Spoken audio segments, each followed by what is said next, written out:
The following program is a Dumb Zone Sports presentation.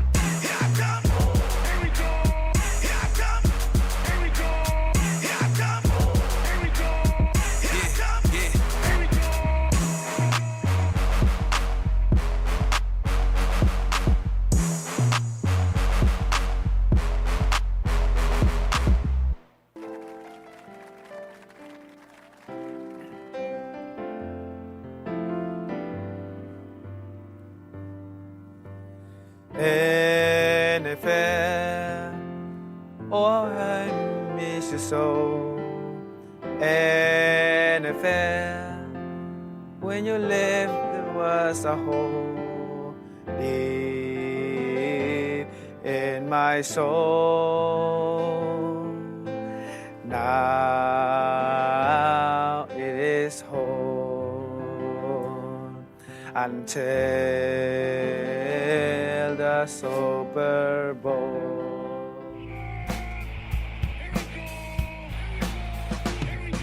Dak Prescott, some say he's mediocre, but when I watch the Cowboys on a Sunday, offense on scrimmage, crowd is dead silent, my heart bursts open when I hear him say, yeah, here we go, yeah, here we go, yeah, here we go, everything's okay, yeah, here we go, yeah, here we go, yeah, here we go, everything's gonna be okay.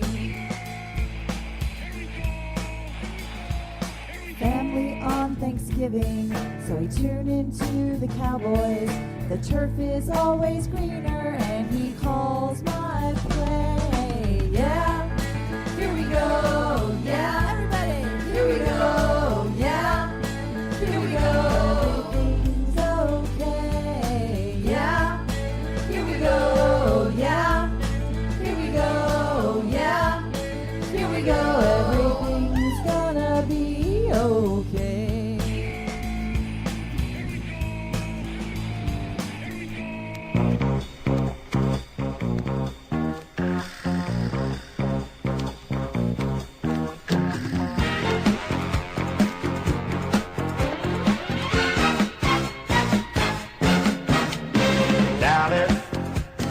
Dallas Cowboys, we are the Cowboys. Super coach, super team, mean, hard, hungry, ugly, and mean. So get down, get down, get down, y'all. Dallas Cowboys, Cowboy football. We're organized like we going to war. Big mean team from the big long star. Hiding in the dirt for a pot of gold. See you on Sunday at the Super Bowl. We are the Cowboys. Super coach, super team. Lean, hard, hungry, ugly, and mean. So get down, get down, get down, y'all. Dallas Cowboys, Cowboy football.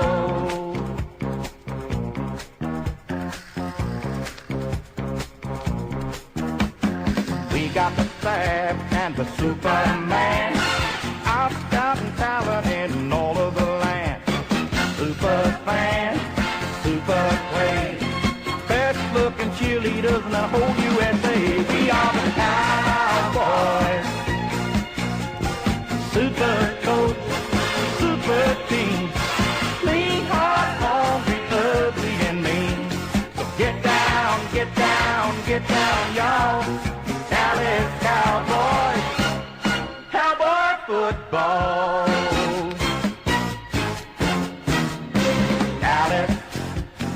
Dallas Cowboys, we are the Cowboys. Super coach, super team, lean, hard, hungry, ugly, and mean. So get down, get down, get down.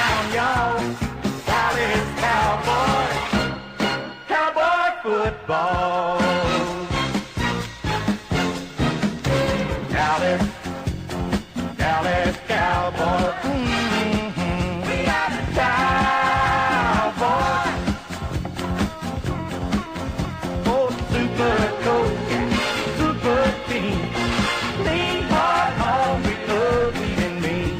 So get down, get down, get down, y'all. Dallas Cowboys, Cowboy football. Dallas, Dallas Cowboys. We are the Cowboys. Here we go.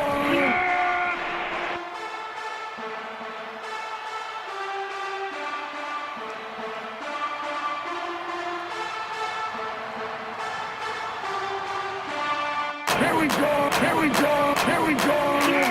Here we go, here we go, here we go. Here we go, here we go, here we go. Here we go.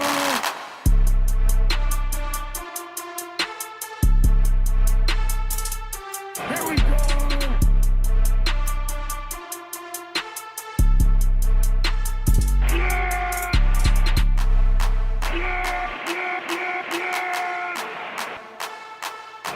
Here we go.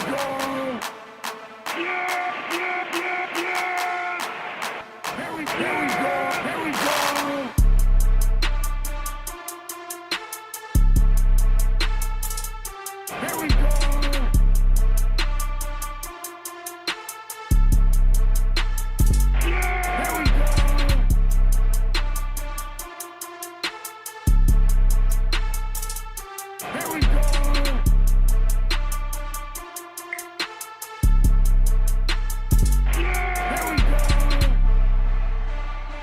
we go. Here we go.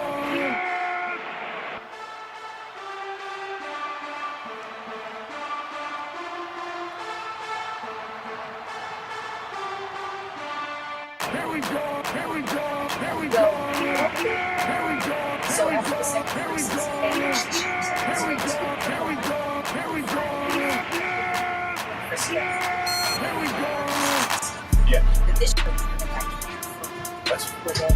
so the next week is typically local training camp that will be elected to times.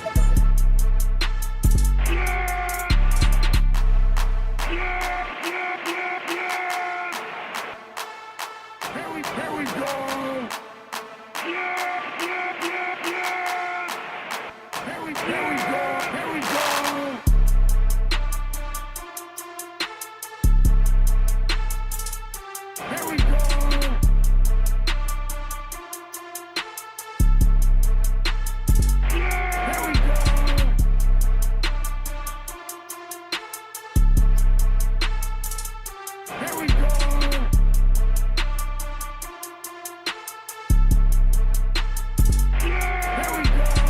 Here we go, here we go. Here we go.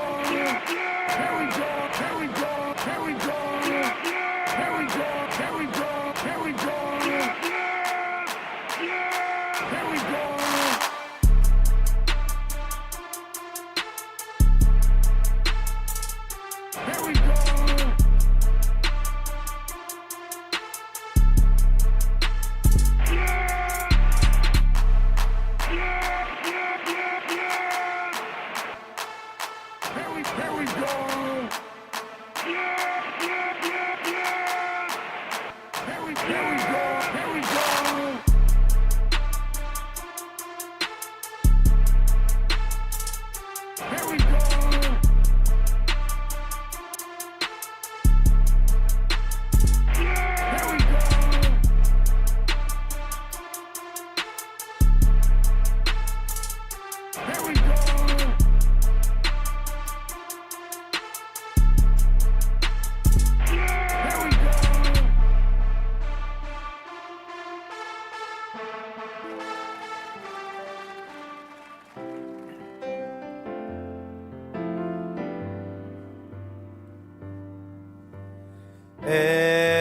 NFL, oh I miss you so. NFL, when you left there was a hole deep in my soul.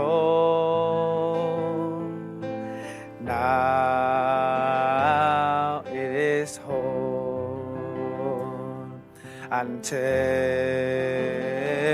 the Super Bowl.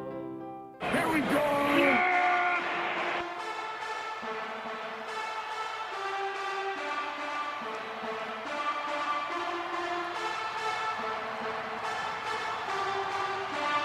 Here we go, here we go, here we go. Here we go, here we go, here we go. Here we go, here we go, here we go. Here we go. Here we go.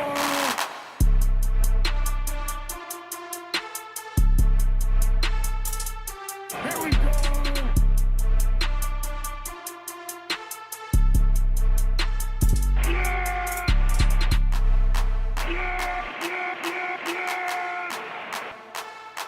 Here we go. Here we go.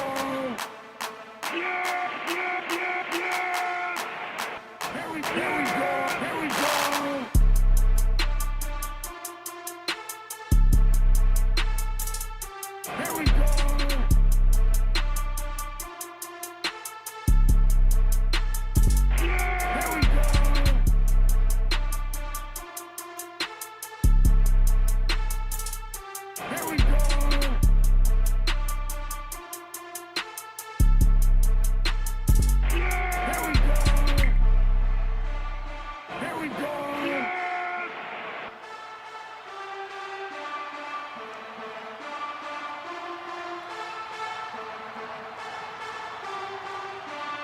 Here we go, here we go, here we go. Here we go, here we go, here we go.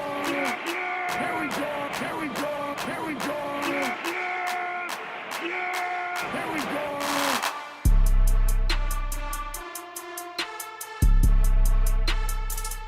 Here we go. Here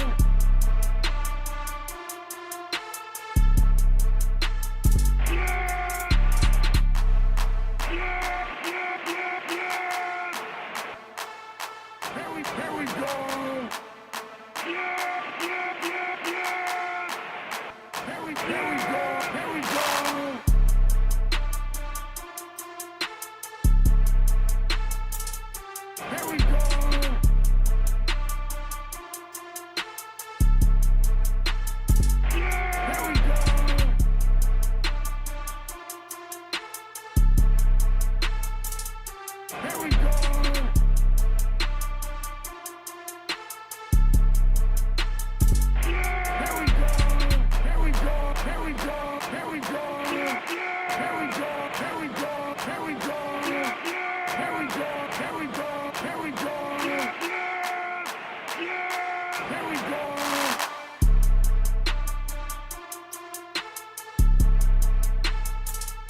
Here we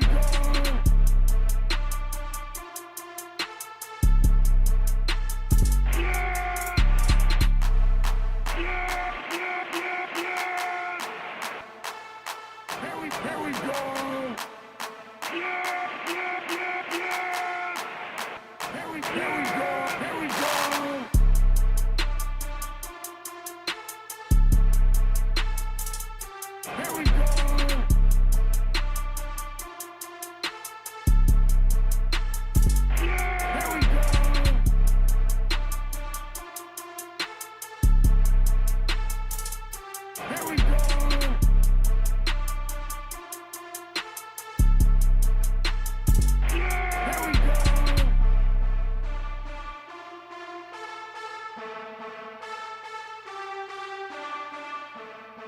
Here we go.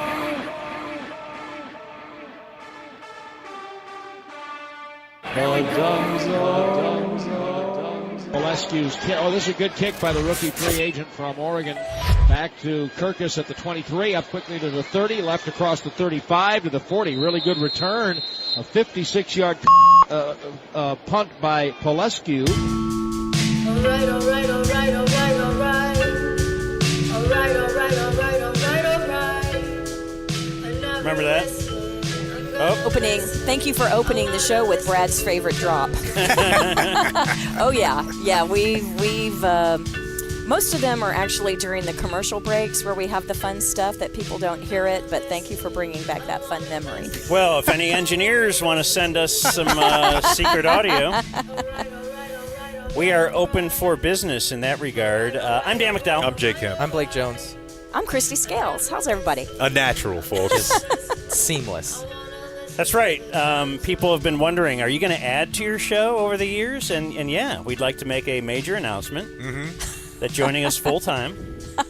Not a DEI hire, as people will say. Thank you, Jake. Anytime you hire a female. I mean, you did claim ahead of time, I will hire a female. No, I think you're thinking of the president. Oh, wait, that was Biden that did that. Yeah. Whatever. That's kind of what we talk about here, Kristi. Mixing in a little politics and DEI. No, mostly politics. Yeah. All Good. politics. Awesome. Break it down. Awesome. Kneeling. What do you think standing. of the RV? Actually, this is really nice. It is a great setup, and I know that on the cameras, your viewers can see a lot of the setup, but no, it really is. It's very nice. So this was a viewer, a friend that loaned you this, and you drove it out here in 2.5 days. Yeah, so a guy who listens, he has a friend. I believe he has an RV company that we will mention at some point, but I don't have the name of it on the tip of my tongue. Yeah. And then he, specifically, the listener, has driven an RV many, many times, and he's got a self-employment situation, and he's like, I'll drive you guys. That's So fantastic. He drove us out here. He's also a meal prep guy and a great on the grill. He's wow. the best housemate you could ever have. Yeah, so he made I don't hear a peep out of him. food for the We're week. sharing a bathroom, and I never know when he's in there or not. So, like, it's all smells great. The only thing that's a little bit weird about it is since he leaves when we do the show, and he is a listener, like last night I went out there to get a little bit of food and some water, and I could tell he was listening to us. Yeah. Like in his earbuds, he was listening to that day's show. Uh-huh. And then I'm kind of like, oh, excuse me, can I get a fork? He's And I'm shaking like, his head like it's just weird that that's not good. I'm hearing my voice from his headphones at the same time that I am. But he seemed to have I always positive listen to old reactions. tapes of you too, but I keep it low so you can't hear it through my headphones. That's I like smart. to just listen to Jake and That's smart. think about Jake. I have a little Jake puppet. Anyway, we are broadcasting live. We're live streaming today. How about that, guys? Live streaming from the RV at Cowboys training camp, the RV that we drove across the nation. I appear to be frozen.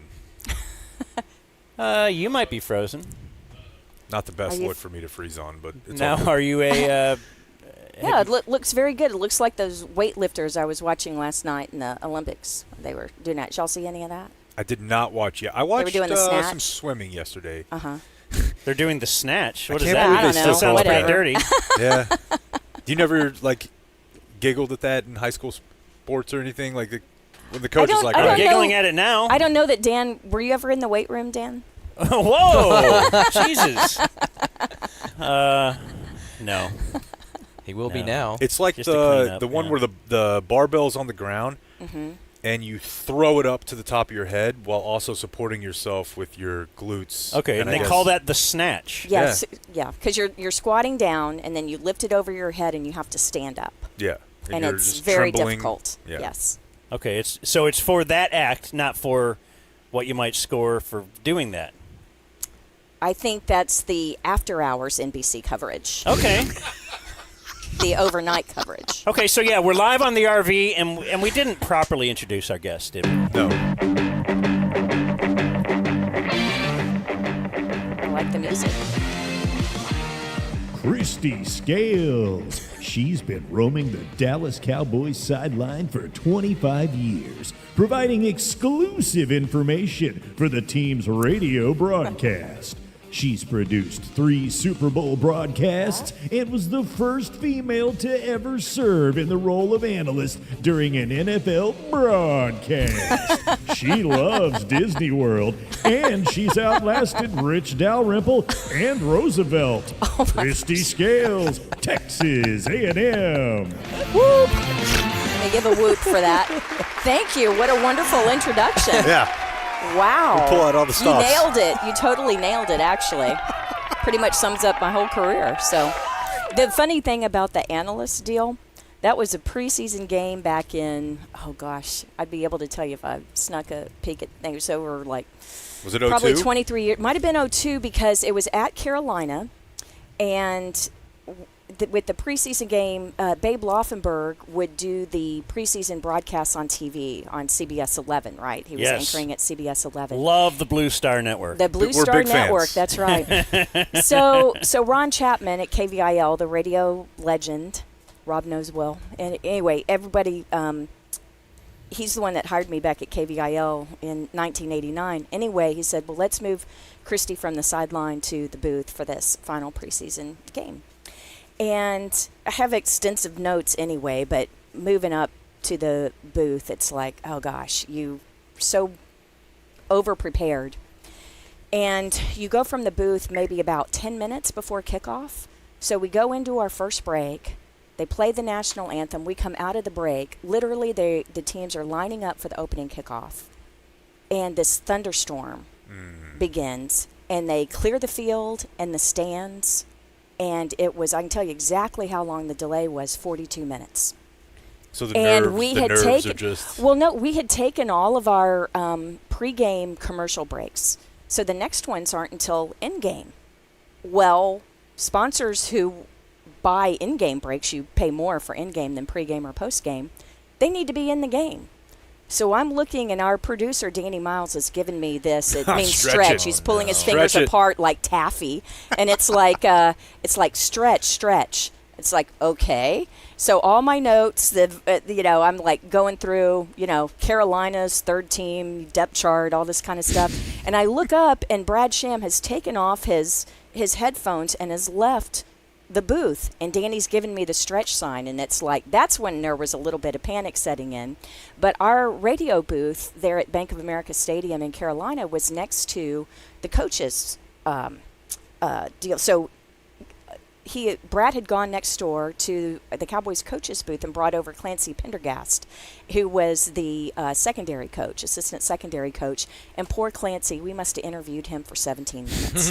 I was going to say, that's pretty good. Yeah. But I really don't remember anything that happened in the game. Yeah. I don't remember anything that happened in the game. But I can tell you about the lightning delay, and it's like, man, you're always like over prepared, and it's like, man, you never get to the good stuff. Well, that one, we were through the good stuff before the game even kicked off. Did you feel the the earthquake the other night? No, because we were at Nobu, right. in Malibu, and it's interesting. Did y'all get the alert here in Ventura County on your phones? It's like an Amber Alert. No, Blake was at the party, and he said that everybody's phone was going off. Dan and I were at home. I turn off the Amber Alerts on my phone. That's terrible, Dan. Why? I've been woken up at 10 p.m. for like something in Houston. What am I going to do? And I'm going to mediate this. They could have made it from Houston to Dallas. I'm going to mediate this middle ground. I'm with Dan in the sense that I don't need to know if a kid got kidnapped in El Paso. I don't live in an isolated neighborhood. I do live in an. I want to leave the alerts on, but I want it to have about a 100-mile radius. I see. Well, same thing for weather. They don't buzz me when they're like sandstorm in Lubbock. Right. People have cars and they can drive from Houston or El Paso. You don't know that.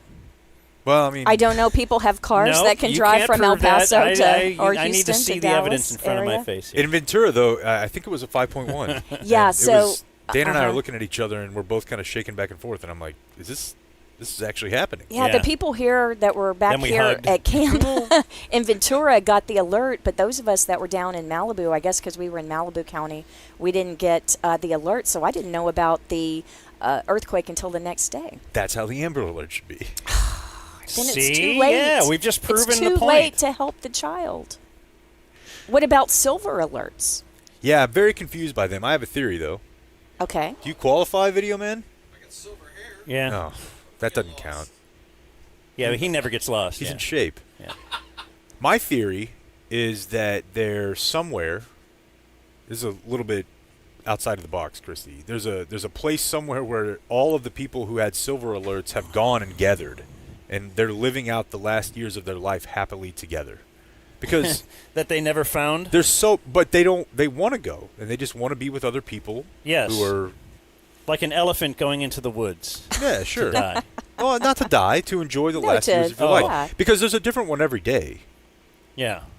So clearly they all have this plan, and they're not telling us about it. Right. Like, we'll learn when we turn, you turn 80 and they tell you. Yeah. That's like a secret thing. Catch a cab. That's where Biden's been.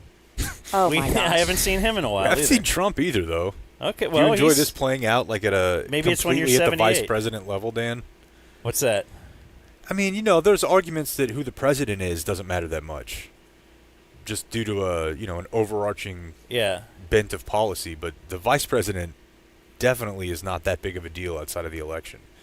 And now we have to listen to these two battling each other. It's a fun new season, I guess, in the show. It's a fun new season. You do need a storyline Yeah. to the midpoint of the season before you Sure. get to the finale, the election. Sure. So you get to stay. I don't know if "get to" is the word, but you do stay at the same facility where the Cowboys players stay. Correct, Like, yes. do you have actual Cowboy players in your? My like, building, there's I'm like a couple. I'm separate little condos or something, right? Yes. Yeah. Which each have 4. It's like an extended stay hotel. It's set up like an apartment complex. Yeah. Okay. And so, not in my building this year, or the last couple years. Just across, maybe like 30 or 40 yards away from where the players are. Do you bring your own blanket or pillow? Oh gosh, no, no. I like the clean sheets. Me neither. I mean, wouldn't that be weird? I bring my own blanket. and And pillow. your own binky and Well, I brought my pillow I mean- because we were around the RV, and it's like, okay, I can bring anything I want. I am impressed with this RV because when Dan said, we're doing it from the RV, I just had these scenes of Breaking Bad in my head, and I wasn't sure Yeah. walking into the RV what to think. Don't go in the back then. That's where all the blue gets made. Yeah. But we are staying at an Airbnb. And I must say, I did a great job of getting the Airbnb. Yeah, because no, that's fine. Nice I'll job, clap Dan. it out. It's Good job. Are you near the beach or what? It's no. a little under 2 miles. Okay. So Yeah. Matt ran it this morning. Or walked it, maybe. Rob walked. You Rob walked walked it? it. Rob walked I it think like Matt a went half hour. yesterday, yeah. Half hour. If Rob walked in a Impressive. half hour, it'll take me 45 to an hour to get there. How many times have you been to the Rudder Room in 2 nights? been- None, because it's up None? here, right? Well, Oxnard, yeah. Yeah, and I mean, that's, it's at least 20 minutes. He doesn't really go out. But I'll tell you where we've been 2 nights in a row. Okay. Spencer McKenzie's. Oh, okay. You ever been there? No, I have not. Oh, and my I know God. of it. No, Whoa. You've well, been coming out here for 20 Throw the years. flag. well, you know what? Maybe not in the last several years. Oh, first now few you're years. trying to backtrack. No. I'm just This trying is to think. typical Cowboys. media. Well, see, typical we- Cowboys we- media we- trying to avoid. We eat free. We eat free here on the premises. That's true. So, you don't have to spend your own money. Yeah. You got to go at least once. It's yeah. worth it. But Yeah, I on just this wanted to trip. say- Yeah, but see, I spend all day with those people. With who? What, different media folks? Yeah, but I'm saying go to Spencer McKenzie's at least once. Oh, yeah. By yourself, But you I can- see them all. Oh, yeah, I'd go by myself. That'd be good. Maybe. know. Are I you don't know if I saying like that the spending a company. lot of time around people that you're working with will occasionally become grating? Do you start rubbing off on other people? No, I mean it would. That is the good thing about the hotel room. Yeah. Because you can go escape to yourself, and you are just by yourself. But even Yes. last night, I wanted to hole up in the room for a little while. But you got to go down and get a water, and now it's just kind of a weird. But It's we're weird not if a you bunch make of it. guys who are like going to say hi all the time to each No, other. I mean, or shake hands. I got every in bed time. at 8, 7:50 last night, and when I went out there, I think one time I ran into Blake, one time I ran into Matt. Neither time was a single word exchanged. Yeah, it's So, like we all realize It's not that big of a deal. And I feel like we get more done this way. Oh, maybe. Didn't work out front today. But I have not. I noticed. Thank you. Jake woke up Blake because he was working out. He was slamming his kettlebells on the concrete. You notice she didn't ask Jake if he worked out. She's There's like, a- oh, yeah, clearly he's. There's no slamming at all. I just set them down, and it was way late. It was Is it weirder to bring your kettlebells across the country or your your pillow? I guess if it's in an RV, it's not weird. But if you tried to do it on the plane, that would be a little weird. Yeah. that would probably cost you also. Yes. might go over the I think weight you would limit. go over the weight Yeah. limit, but I don't know how much Jake can lift. Not- so not he much. may not be over the limit. He may be.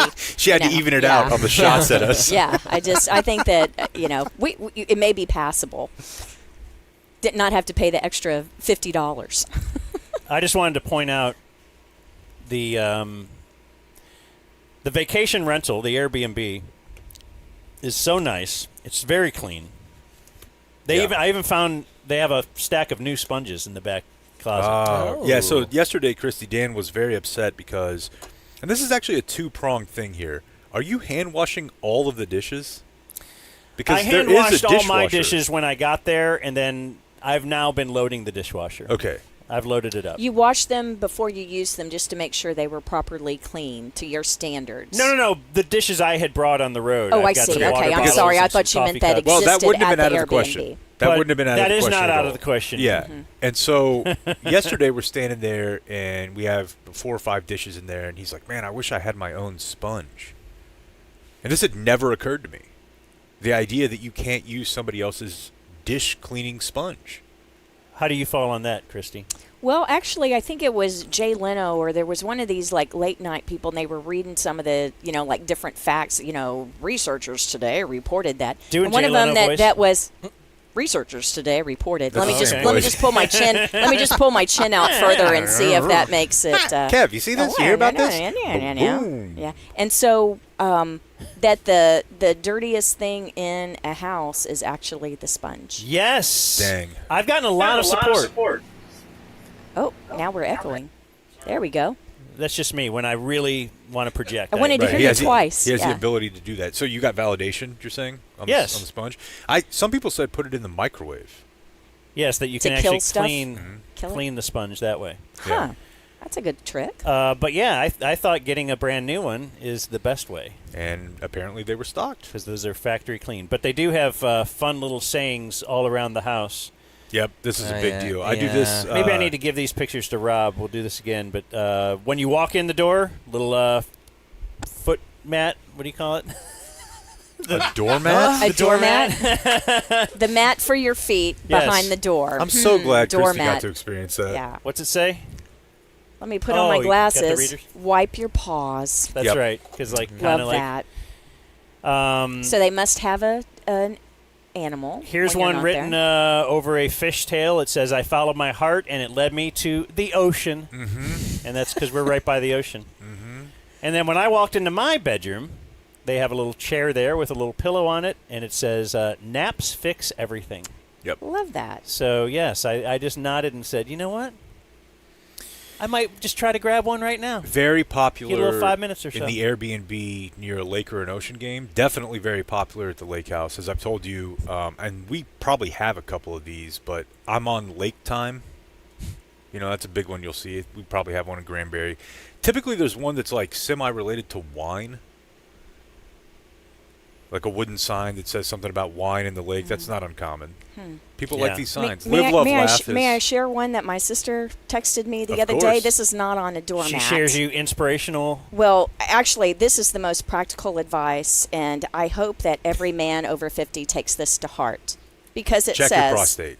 men, if you are over 50, leave the young girls alone and find a woman who understands. Men, if you are over 50, leave the young girls alone and find a woman who understands the signs of a stroke. All right. Yeah, that is very practical. Yeah. I was going to show you one more picture, and then Please. I got something else Yeah, for you. let's go. Because this was like something mailed to us, and then we think an animal. What kind of an animal do you think would have opened that? Oh, gosh. What is it? What kind of? A honey badger? I was thinking it looks like an ape. It could have been. Something with claws. Yeah, that. Yeah, that's pretty oh, my gosh. Maybe a raptor. Do you think a human could have opened that? Love the No. raptor, baby. Actually, that was, Actually, we have found the culprit. Jake No. is holding the culprit that that's opened the way. Those are That's the way Jake opens a package. Well, so was that in the package? May I see? Oh, that's a dumb zone moose. We don't need to give you the So, whole backstory. but so this was not in the package then. I was going to say because it may have fought its way out of the package. Okay, pro or con moosing? Oh, That's all we're pro gonna- for sure. Oh, okay, Yeah. good. For sure. I just don't. I But open wait a it minute, the- I don't know the story, so Don't I worry about can't. it. I can't endorse. don't worry about or, You don't want to know this. It's I open things the quickest way I can. I find the seam and I just pull it apart And I think Rob was standing there with a. with a knife. Yeah, and then Blake decided to put it on.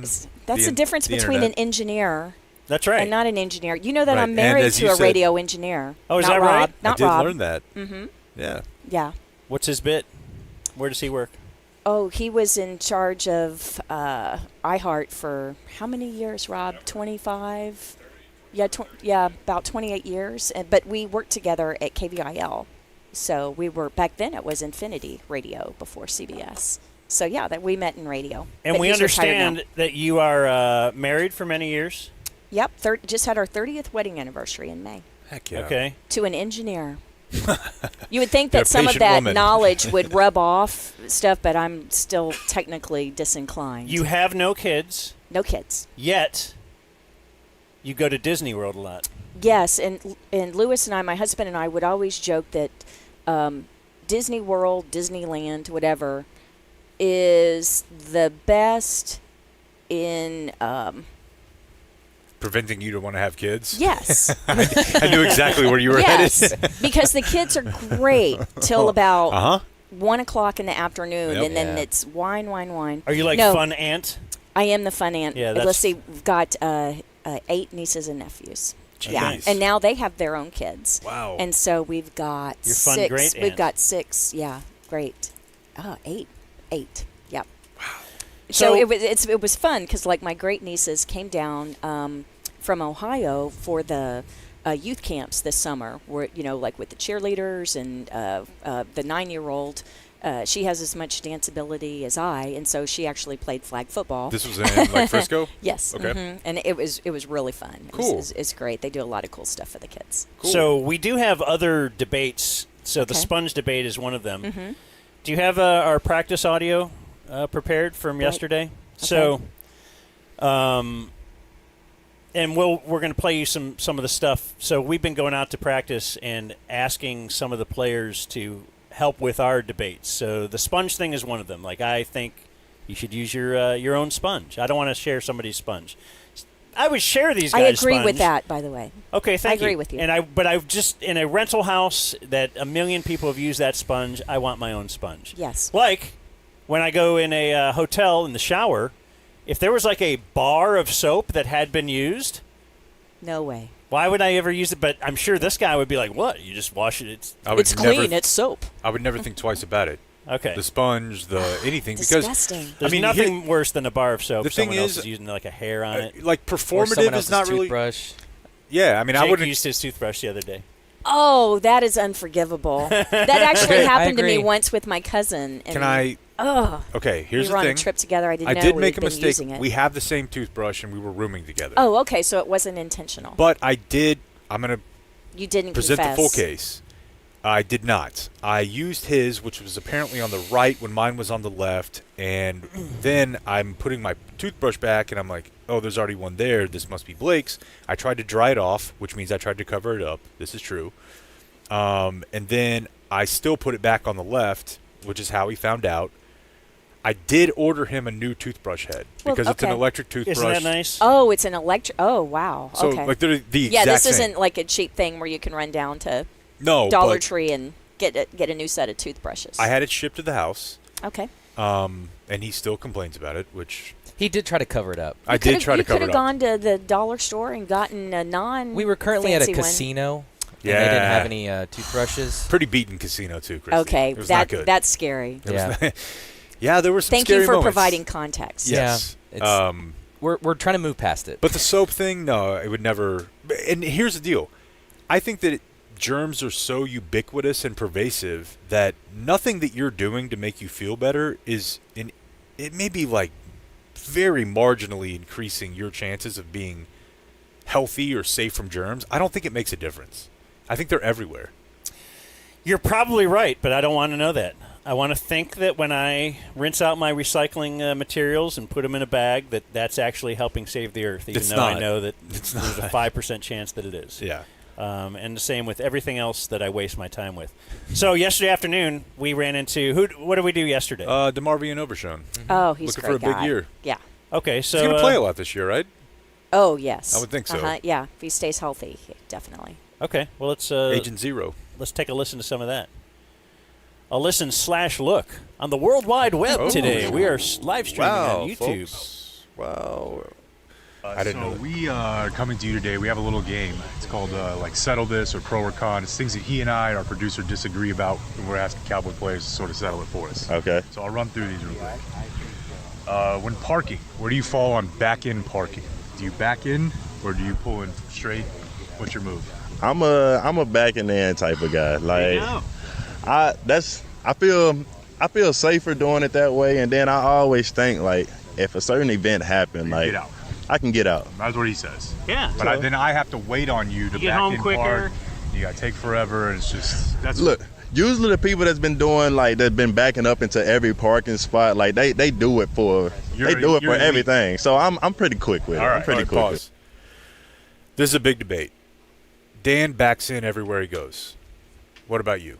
There's no debate at all. You back in when you need to, especially if it's like a concert or someplace busy, so that you can get straight out and not have to wait for people to pass by so that you can get out. And it's safer to pull out forward than to back out. You know what? Safety is the first key Paramount to fun. Do you consider the fact that when you're backing in, typically you're making things a lot longer and, time consuming for everyone around you who's trying to get past you? Are you that bad at backing in Ooh. that you boy, don't use that as a drop.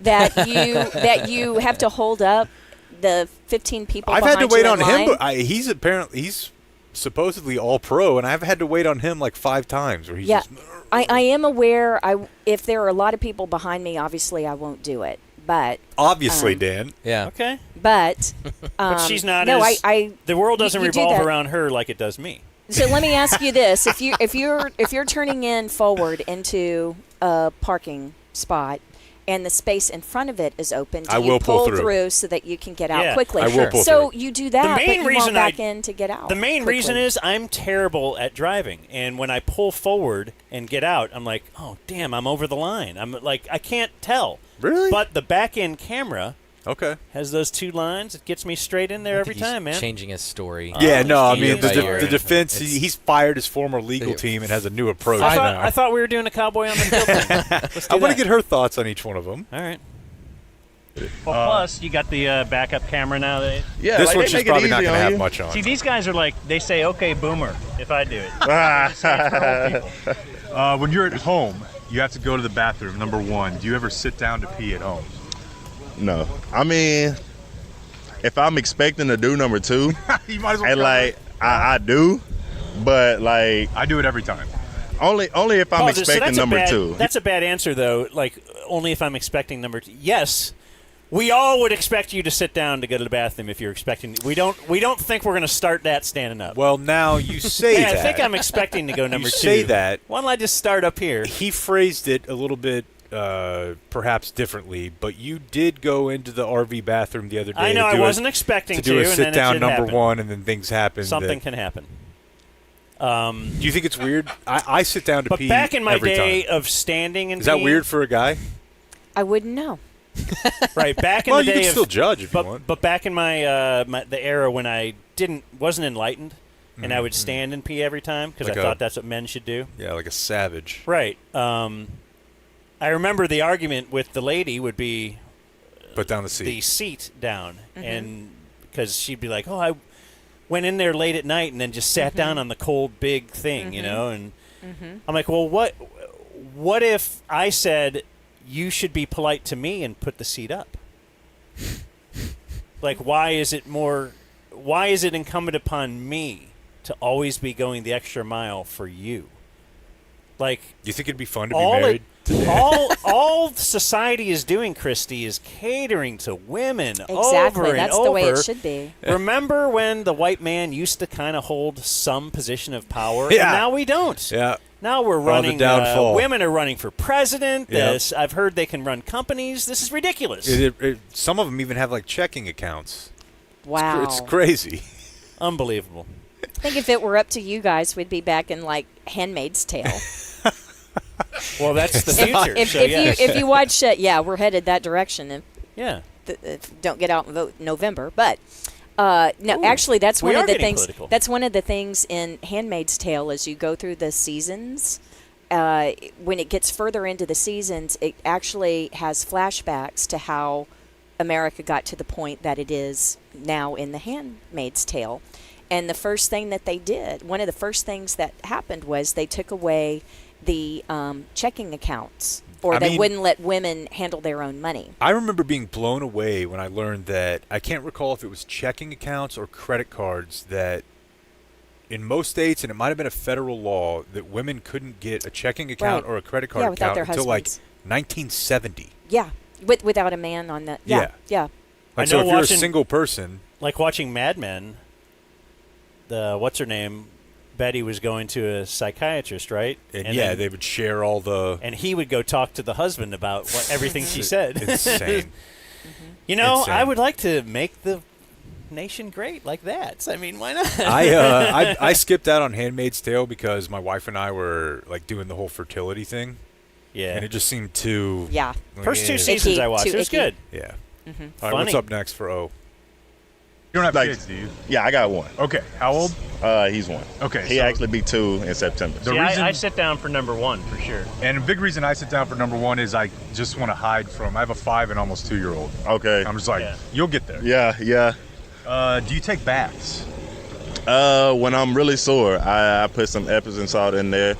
But other than that, I'm showering dang near 3 times a day just I'm a big off bath of clothes. guy. I mean, workout, practice. They don't want to just maybe get some music, a little bubble, and look. I done seen too many movies of listening to music and fall asleep. Next thing you know, the radio in with you. And then I'm a big guy, so like most of the time, if I'm in a tub, like my legs all crumble together, and I'm like, no problem. Let me give you a shower follow-up then.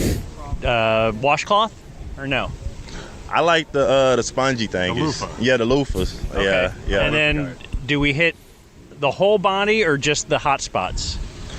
I like to hit the whole body, but because you're a civilized human. Yeah, but the main spots are getting the most attention. But I'm a wipe my legs, my feet real quick. But these areas right here, they getting a lot of attention. Okay. Because I believe in the trickle down method. He just washes his head. You can kind of do the head, and it'll all just trickle down and kind of wash the rest of you. See, I kind of judge it off of like, okay, what all I do today? Did I sweat a lot today? Did I play in the dirt today? Yeah. And usually because I use white dry off towels. Army man. Every day. And so if I see too much like dirt on my dry off towel, like, okay, I didn't screw up good enough. There you go. So, do you believe in ghosts? I don't. Kristi, do you believe in ghosts? No. No. No, but I don't want to say that out loud because I don't want one to haunt me tonight. Well, then it sounds like you believe in them. Well, we went on a ghost tour I'm in not Albuquerque the other day. You're agnostic ghost. I'm agnostic ghost. There you go. Yeah. I'm atheist ghost. But it is times where I'm like, I look in the corner real quick just to see if I didn't see nothing move. But I don't. But I believe in like spirit. So that's the same. Kind of. Okay. Yeah. Well, I guess I do that. A couple more quick ones here. This one's kind of controversial. Let's say that I'm a big fan of hip hop. I'm in my car and I'm listening to a rap song. Where do you fall on whether or not I should be censoring myself when certain words come up? I should be or I shouldn't be? This is not going to be on the pregame show, I don't think. And, we'll see. I think might be my last one, but it could be fun. Yeah. You should definitely be careful. I'm not saying like. But if you're alone. If you're alone, like. I'm just gonna tell you, I used to not. I do now. You're singing grown up. Kanye. Okay. I've learned that this is probably not, but it is. I mean, at the end of the day, you just gotta look at yourself in the mirror, like, man, did I mean it in that way? Like, what do it mean? I don't. Okay. But me, like, we ride in the car together. I might look at, I'm like, no, it would never happen with you in the car. I promise. Let's just turn on some country music. Really, anyone in the car, right? What if he's with me? Are you allowed to? I'd say no. I just generally go no. I think no, yeah. Like I said, just a couple more quick ones here. I'm a witness. So let's sticking with the race thing, to be honest. What do you consider white people like food, drink, condiments? Do you have anything that jumps out? Like the one I always think of is mayonnaise. Mayonnaise is nasty. I'm not a mayo person, like just in general, but like stereotypical. What would you say if somebody said, "Hey, what do white people eat?" I would say apple pie. You can use this too if you want. Okay. Sweet tea. All right, so I'm gonna close with this. Do you think Jerry Jones has ever performed a rap verse? All right. Well, I'm gonna play you a video. This is from do you remember 8 to Papa 10 John's years ago. ad? This is an ad for Papa John's. When I'm a Cowboys skater, I hear Papa John speaks up. Jerry Jones, you're the up like a Roman candle. Top of the flavor over to What do you think? Hey, I ain't gonna cap. He own it. Hey, he on beat. And a lot of rappers nowadays have trouble with that. You know, Blueface in general. But okay, a little shot in there. But he's on beat, so good beat. I'm all settles it at the yeah. end. So that was pretty good. Have a great year, man. Yes, sir. Stay Thank healthy, y'all. brother. Thank y'all. Thanks a lot. Yes, sir. Y'all have a good one. Appreciate you. Yes, sir. It's our new friend. He's great, isn't he? Yeah. Yes. He was Yes. really cool. Yeah. And he did that after he'd already done 15 other minutes of post-practice stuff, and I'm like, man, he's not going to want to deal with us. But he was cool. Well, I'm Really just cool. glad he survived the hard-hitting football questions. That's right. So I That's noticed your you job. That's your job. I'm the dumbest person because I brought my notebook just in case anything football came up, so I can cheat and You sat go down. through You my brought notes. this really well organized notebook. I Man, love it. I am a big Yeah, fan for of sure. Kristi Wow, Scales thank in you that so notebook. much. Look at color No, coded. this is what I have on the This is sideline where I with me. aspire to be. As you know, I feel that I'm unorganized because I have too many things, and you have the roster in front of you. So if we need to, Well, in case I blank out on somebody. oh, okay. So yeah, if you wanted to ask about Jason Johnson, Yeah, he's a linebacker. how do you like what you've seen so far? Actually, he's Okay, getting I don't second team snaps, so yeah. Okay. And it's funny because they put him in the inside next to Buddy Johnson from Texas A&M, and you have Johnson and Johnson. So I see a new I see potential it. sponsorship there. How did you end up at A&M? Well, I only applied to 2 schools, to Baylor and to A&M. Okay. And Where'd you grow up? Lake Highlands High School, but Okay. I'm originally from Galveston, Okay. Texas. Right. But I've been in Dallas since 77 or 78, since the middle of 5th grade. And I applied to those 2 schools. I had never been to the campus or to a game or anything like that. And so the first game I ever went to, or first yell practice, or summer orientation, any of that was the fish camp. You know, it's the first time I'd ever done anything Aggie-wise. So, and then Wow. once you're in the cult, you're Lifer. in it, and it's for sure. So That's cool. It was a great blessing. Were It you really a was. 2%er? Never. Okay, Never. you're hardcore. All the way, you bet. Yeah, so I'm class of '89, Texas A&M. Michael Sartain, you know him, texted me. Of course. Vegas Mike. He He was- sent it to me, too. Oh, he did? He was Yeah. trying to price out tickets for this year, and he was going to take his girlfriend and her family to the A&M Texas game. Oh, yeah. Oh, my gosh. Good luck. Right now, I think $550 each. Yeah. And Oh, the rest, I thought it'd be higher. the rest of their games were like, you could get 60 in for bucks, 50, yeah. $60. Yeah. Well, we got Notre Dame, and I mean, Yeah. it's a good schedule this year. But what do you guys think of about maybe bringing back Bonfire? That's one thing they've talked about. Were they going to do it because off now, campus? yeah, or are they gonna off make campus. Yeah, I mean, I don't know. Well, they had done one off campus, but it never was obviously the same. Yeah, as it just. that, Man, I from a liability standpoint, I'm all for it. Let's go. It's cool. You can see it from space. it is really cool. All that kind of stuff. And I'm like anti-Aggie, just so you know. But Yeah, I do respect it is a the bit fact ironic and funny that an engineering school that they had the bonfire collapse, right? yeah. Well, it's very sad. Yeah. Very Well, sad. I guess you could throw in the word sad instead of funny, but also, certainly ironic. I just think about myself in college and everyone that I knew, even the most brilliant people that I knew in college, and we were doing dumb stuff that was dangerous, and it just seems kind of like a bad idea, but maybe they could make alterations to it that would make it palatable for, one, safety, and 2, insurance. Yeah, it'd just be great if they could get A&M and Texas back on Thanksgiving. But I know. Or now I maybe- don't know that they're going to do that. I would even take but- Friday. Yeah, but they're so Saturday but back just then it was so feels- special. You didn't have NFL. You didn't have the oversight. Right, you didn't have a third Yeah. NFL game back then. It would be NFL, But then NFL, you also that game. didn't have the oversaturation of the college games on Fridays, Yeah. on Thursday, and I don't mean Thanksgiving Thursday, but now Any- almost yeah. every night of the week. So. What was your major? All evidence to the contrary. My major was speech communication, but I was going to teach school, so I have a double minor in poli-sci and in education because you had to take a certain amount of hours, to do your teacher certification. I did my student teaching You at my majored old, in political science. Did you? Yeah, That's right. I did mine at Lake Highlands High School, my old high school, which was weird because it's 3 years after I graduated Lake Highlands, and now I'm eating lunch in the teacher's lounge, and they're like smoking cigarettes, and I'm like, oh my gosh, I can't believe Miss Williams smokes. Anyway, but yeah, that was really weird. But I interviewed for a part-time summer job as a promotions assistant at KVIL Radio. And what's a promotions assistant in radio? Well, it is like the entry level. It's the kids out at Put out the tablecloth. at the Plano Balloon Festival or at Mayfest, handing out the bumper stickers, hanging the banners. Yeah, putting the tablecloth out. But back then, we had the fun and games department at KVIL, and it was outstanding, and there were always promotions going on. So I thought I was going to do a part-time summer job, and that's been 1989, 35 years. Wow. Yeah.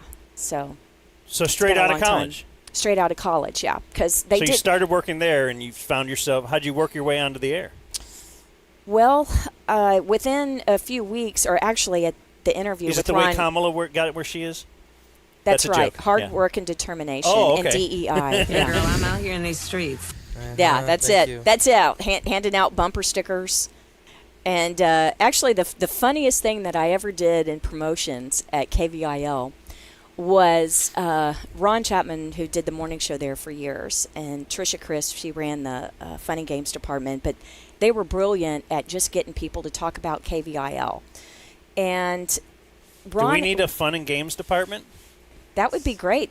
I Blake, like it. We just need more departments. Nah, I mean he's great at a lot of things. Yeah, great at them, and there's a lot of things. Not fun and games, ain't it? No. Yeah. No. For sure not fun. So Ron had the idea of to get people to like talk to each other and mention KVIL. It was a thing called the KVI. Everything was KVIL or something. So the KVI helicopter, the KVI van. I like it. The KVI elevator person. Maybe the KVI elephant. So if you were in your building and you were going up or down your elevator and you notice someone that you didn't recognize, if you say, "Are you the KVI elevator person?" you would win $500. Genius. So I'm the KVI elevator person. And by like the third day, and I would like go to downtown Fort Worth and just go in and out of buildings and ride up and down elevators several times. That's so cool. And I'm getting paid hourly to do this, and I'm like, this is great. But by the third day, I'm like bored. Did you get dizzy? Were you wearing I would need, KVIL gear? I would need So what I Dramamine. did starting on the third day was I would write a note. Do you remember the war thing? Kilroy was here. That someone would leave the little sketch. Kilroy was here. Rob's old enough that he does. Anyway, so I would take Post-it notes and leave a Post-it note in the elevator, and it would say the KVI elevator person was here. And then they would call Ron Chapman and say, the KVI elevator person was here.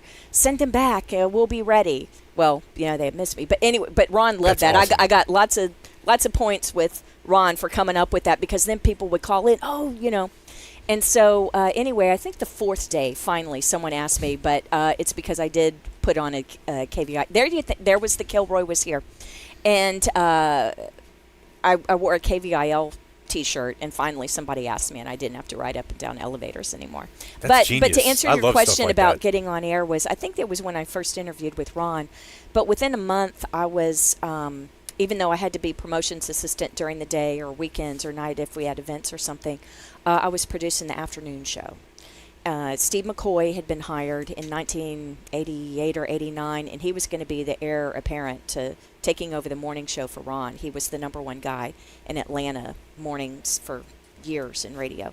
And so I worked for him, and then Steve left. We got Cat Simon did the afternoon, so I was his producer. And they really needed a producer for Cat. I love Cat. He's a great guy, and we're still friends. But Cat, back in the 70s, he did the evening shift at KVIL and made the mistake. They were doing a car giveaway, and Cat kind of got confused on it and accidentally gave away 2 cars. And we had to buy a second car and give away a second car. So they put me in with Cat just to make sure he didn't accidentally give away 2 of everything, especially a car. That is an all-time great radio story. It's true. It's absolutely true. It is absolutely true. Was he just getting old? No. They put me in with... Okay, all right. No. Cat had a good time in his youth. Anyway, okay. so that's the cocaine era or whatever. no, I'm not. I did not say no. It was not that. Okay. Anyway, I don't think that's when you make mistakes, anyways. Oh yeah, that's when you're sharper. On point. maybe. Yeah. So I had been at KVIL for about a year. I was producing the afternoon show, working as a promotions assistant, and then KVIL signed a contract with the new owner of the Dallas Cowboys. He had owned the Cowboys just for about a year or two then. Jerry Jones bought the team in '89, and KVIL became the flagship station of the Dallas Cowboys radio network. So the games were not only on that radio station, but back then we had over 100 stations, coast to coast, border to border, and 2 in Hawaii, 2 affiliates in Hawaii. But anyway, I went from being the afternoon show producer. Well, I still had to do it during the week, but then I became the sports producer. So we did the games on Sundays, and then on Monday nights, Tuesday nights, and Wednesday nights, we had Cowboys talk shows. So the Monday night show Players and coaches and well, stuff. the Monday night show was the Jerry Jones show. That was at Dave & Buster's. Tuesday night was, well, it would be different restaurants. One year it was at Bay Street Seafood. That was current players. And then Wednesday night was former players. And then, let's see, what else? Oh, so on game day, I was the booth producer. Back then it was Brad Sham and Dale Hansen. Babe Laufenberg did our post-game and pre-game. And after Dale left, it was Brad and Babe. And I moved from booth producer to sidelines in 1999. So this is my 26th year on this, 26th season on the sideline.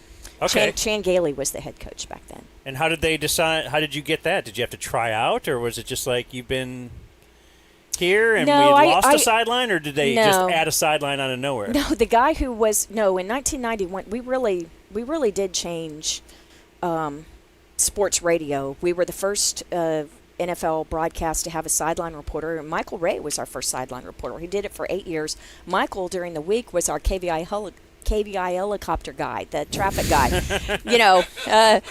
LBJ Freeway westbound at Hillcrest, left lane is tied up, move over to the right. So Michael did that during the week. And also it looks like Sherman Williams has a dislocated ankle. Yeah. And so he did it for 8 years, and then Michael took a job. Do you remember when Channel 8 and BELO, they started TXCN, which was kind of like a CNN for the state of Texas? Yeah, our good friend Bob Sturm was did sports. A staple on TXCN. So Michael went to be anchor at TXCN, and so that opened it. And I had done on air a bit, and because we had Sunday morning talk show called Staff Meeting, so I had been on that for several years, and then I would do some of the interviews that ran during our Cowboys pregame. So I would do like a player interview. I produced a show with Jason Garrett that we did a feature. He was the backup quarterback, and we had Troy in the final hour of pregame, but when we added a third hour of pregame, we were coming up with features, and Jason was the backup quarterback, the Princeton guy. And it's like, let's get Jason to break down the opposing defense. And so we did the scouting report. And we'd meet, he'd come in during his lunch break. We had our own little Cowboys radio studio out at Valley Ranch in Irving. And so that's how I got to know Jason so well, and his wife, Brill. And so years later, when he's the head coach of the Dallas Cowboys, it's all about relationships in the business. So we're bad at that part. Well, no, but really, if you think about us. it, from the sideline reporter's perspective, it's the guys who are the equipment managers, who are the team, the athletic trainers, who are the team doctors, and we've all been there since the 90s, the early 90s, most of us, and so even the doctor with the cowboy hat. What's him? Well, that's Dan Cooper, and that actually is a shout out to Dr. Evans, who had been the team doctor for many years. Did I just step in a bear after trap? he had passed away. Okay, yes, I did. Good job. So nice job, that's why he did that. So, and also because his wife, because Dan was starting to lose some hair up top, and his wife said, "You have to wear a hat or something on the sideline, because we're out there for 6 hours in the sun or cold. That's the worst. The worst is the cold. It doesn't faze me at all. I do want to talk more about the cold, actually. It doesn't faze me at all because I grew up here. My stepdad wears a cowboy hat. I've been around cowboy hats all the time. It shocks him every time. And it's on an NFL field. It's an NFL field, and you're a medical professional. And I'm going to say his wife works in healthcare and recently informed us that they still use leeches. Like if you have clotting. Yeah. You aware of that? Yeah. Okay. Well, I'm always worried that Cowboy Hat Doctor thinks that that's something that we can still use. Like that he gives you a piece of leather, just a bite shot down of on whiskey, this and puts a leech on you. And is like, this is the way we did it when I came up. Oh, I can't wait to see Dan today and tell him about this conversation. Yeah, the way He'll they find say it fun. I mean, look, he gets it done. Yeah. I'll ask him if he's ever used a leech on a Dallas Cowboy. How about that? And I I would will love that. report Like back to you. Troy gets a cut or something. He's rubbing dirt on it. Like Right. that's how you fix it. When's the last time you guys went to a barber shop that had a barber pole?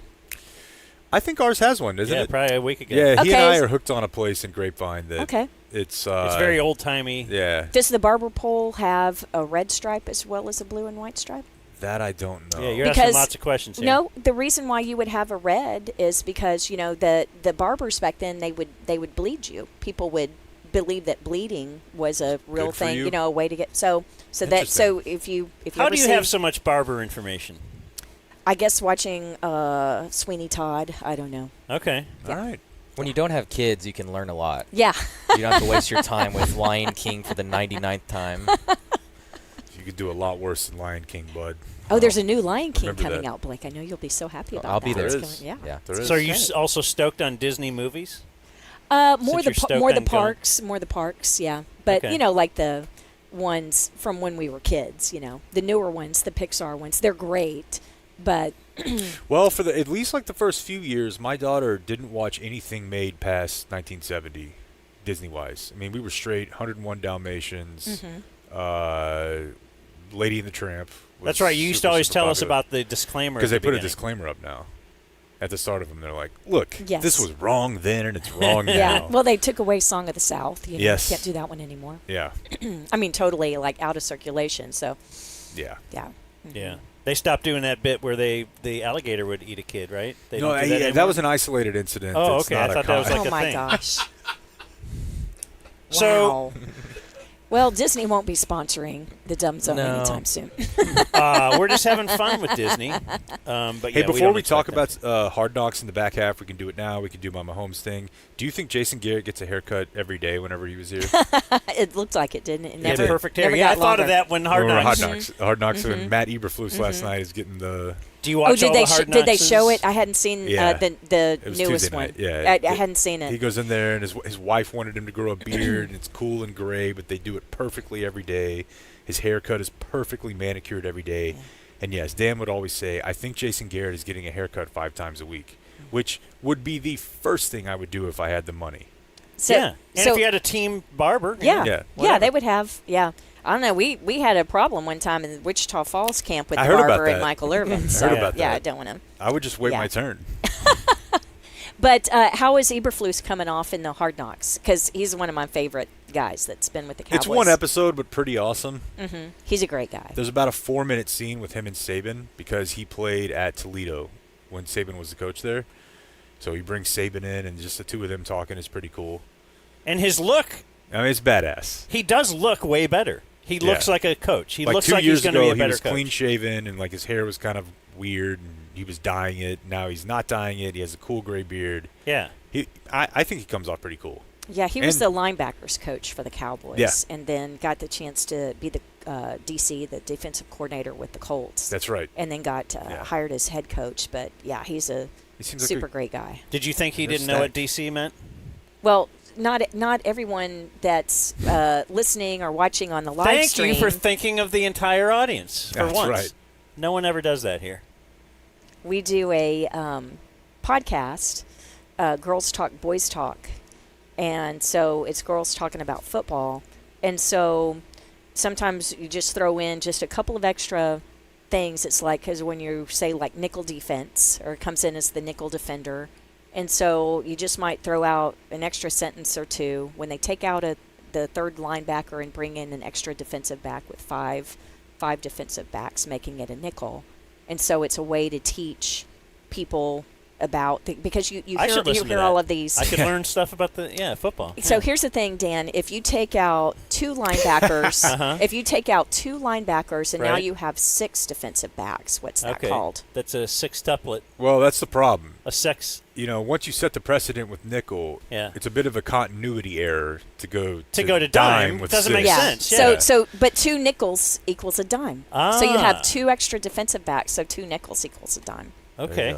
So what's Bitcoin defense? Does that exist yet?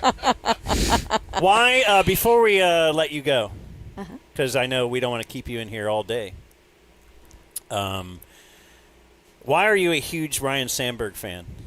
Because of watching the games on WGN starting in 1982. So that was. Okay, people either Yeah. became Braves fans or Cubs fans And- back and- then. and we watch, of course, I was a Mark Grace guy for several years. Yeah, TBS was on before WGN, at least on our cable package. And so, Dale Murphy, Rennie Stennett, all those guys, sure, we would watch the Braves games. But no, I became a... So you were a big sports nerd. Oh, yeah, forever. Growing up. Forever. Oh, so we talk about Lake Highlands High School, and that's in the Richardson School District, far northeast Dallas. And people who have moved there in the last 20 years don't even know that the old Cowboys practice facility was in Lake Highlands. And this is certainly before the Star in Frisco, but before Valley Ranch. The Cowboys, I didn't know that. The Cowboys didn't move to Valley Ranch until 1985. So when I was in junior high and high school, it was Forest Lane at Abrams Road. And it wasn't even on the corner. On the corner was the Pizza Hut. And but right now it's a Barber College and a chicken, Williams Chicken. But it was one football field surrounded by a blue, like aluminum, corrugated fence kind of thing, blue, faded in the sun, light blue. And the locker room and the coaches' offices were not much bigger than this RV.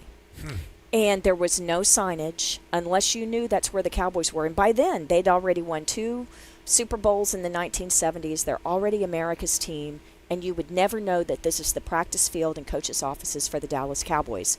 No security.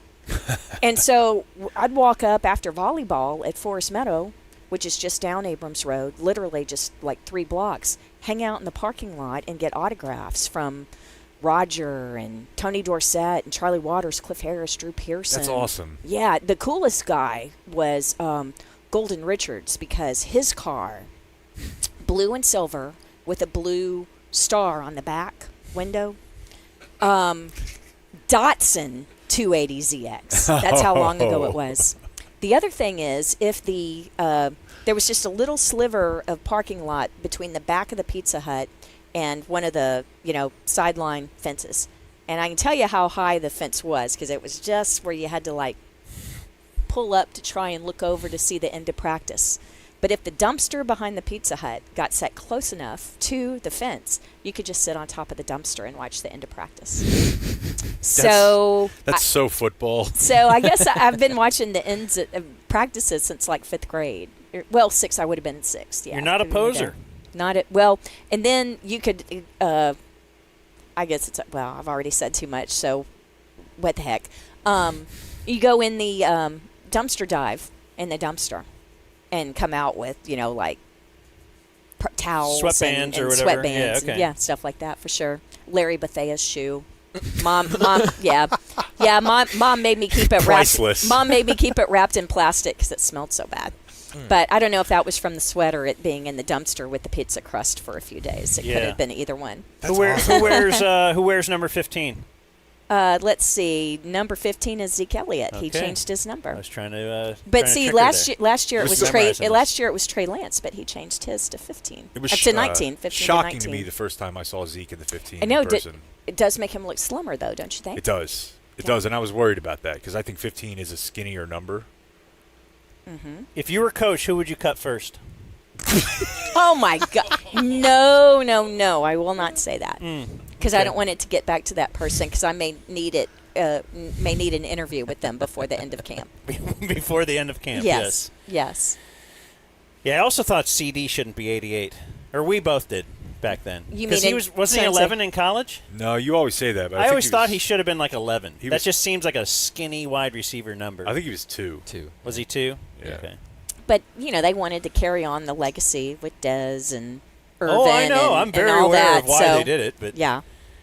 But It's funny when these guys get here because, like, Jerry knew a like, guy like named Marshawn, Lamb. Jerry Lamb. Marshawn Nealand, gets 94, and Charles Haley, DeMarcus Ware, and stuff like that, and so they gotta, teach him real fast about those guys so he doesn't sound like an idiot in press conferences or in interviews if he's asked about wearing number 94.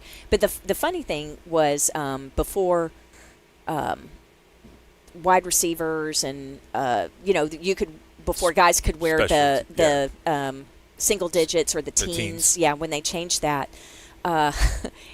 you could always tell. I could always tell you who was going to get cut first by the numbers they were given. Because it was in the 80s? No. Here's the thing. The Cowboys do not retire numbers. Right. Now, so it's if they it's had true. Tony Dorsett's number? Or? Well, they've used Tony Dorsett's number in the past, like Nate Jones, who's now one of the officials. He's a back judge for NFL officials.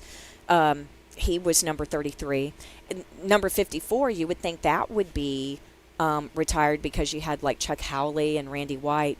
But some of those numbers you can't just because you've got so many players. Yeah. But if whoever got, he was 54. That's what I'm thinking, yeah. Whoever got number 74, Bob Lilly's number, they weren't going to make it. Yeah, he was going to be like fifth string offensive line or some defensive line because he was going to be fifth string defensive line because the equipment managers have to divvy out those ones. Yeah. And, they'll try and give numbers if the guy wore it in college. But it's so random what guys wear in college now where you have defensive tackles wearing number 1 or number 5. I wonder if Zeke Nobody's touching 8. If Zeke asked for 22, would he get it? No. What about when he was negotiating? No. His contract. I think they would have rather. Like if Dak says, "How they about would this? have rather given him a contract. $10 million less per year, but I wear number 8." Just Troy, he's like, Troy, this is Jerry Jones. I want to talk to you. Need to talk to you about this new pick, and he's really excited to wear number 8. That's not bad, actually. That's right pretty there. good, Jerry. But I guess you've talked to him for 30 years. Yeah. Well, that's great. You know what? For all our RV guests, we like to present a Frankel and Frankel mug. Thank you so much. Yes. Does it have the phone number in case I get in trouble on the? Do they are they bar certified out here in California or? Well, I know do I that make a call when I get back to Dallas? What I do know about Frankel and Frankel is they are located in Dallas. So Yes. a lot of lawyers will be like maybe even we do Texas or we're located in. They're not located in Houston. They're right in Dallas. And you know what, Kristi? If indeed you do get in a car accident, we think you should call Frankel and Frankel right away. Thank you. I will. I mean, maybe call that husband or something. Do you think? I'll call Jake because he's wearing the Frankel and Frankel hat. That's right. Do you think if you call, What you're am just I going to wearing? talk to a janitor or somebody at the front desk? No, you will talk to a partner. Yeah, that's right. That's what you're going to get at 817 or 214-333-3333. All threes. All threes. They make it so easy to remember their phone number. Thank you for the mug. Thanks for having me. Yeah, they appreciate it. I'm not done. Yeah, we saw it. I thought it was a parting gift. Now leave. No, I'm kind of done. But yes, family-owned law firm, client first mission. You can look forward to superior service and the outcome that you deserve, Kristi, not the outcome somebody else deserves. And maybe you get a mug as well. Well, you might be able to get a mug in the end. If you're going to get what you're owed. You pay the retainer. You pay the retainer. You get a mug. I'm going to go out on a limb there. Let's say you're dealt a bad card. Yep. We have Franco and Franco playing cards. You want to take that back to the room? I do. Let's say that at the scene of the crash, you're like, I'm going to call 214-817-333-3333, but also I need to take some notes on this situation. Perhaps you have a Frankel and Frankel notepad. Or a Frankel and Frankel pen. Yeah. And you're like, need a cigarette to calm down? Wow, look, they have a Frankel and that Frankel is really lighter. good. Would you like to light the Frankel and Frankel match? I would, thank you. To cover up Jake's Wait a minute. smell? I want to make sure all the Breaking Bad stuff in the back, nothing's going to happen if I like know. this, right? I don't think know. so. Go ahead. Let's see if the Frankel and Frankel match actually works. Oh, it does. See, There they're we not go. really a Nice match job. company. But they can handle that. They're more of a law firm, personal injury law firm, chosen by the people, feared by the insurance companies Frankel and Frankel. All right, Kristi Scales. Sorry that I had interrupted your live read earlier. Excuse me. Kristi Very Scales, unprofessional. everyone. Thank you very much. All right. Thank you very much. We're going to take a break. The Dumb Zone.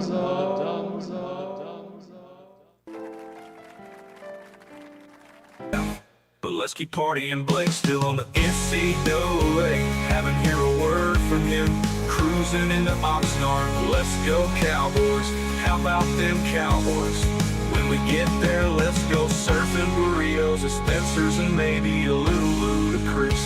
Let's go, Dumb Zone Nation, support your boys. We need some Dumb Zone subbies so the shows can go on forever.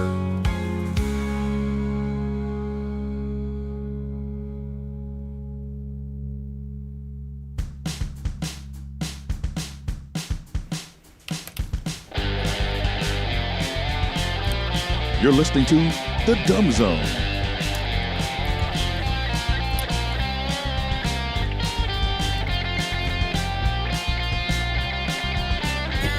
It's 1:30, boys.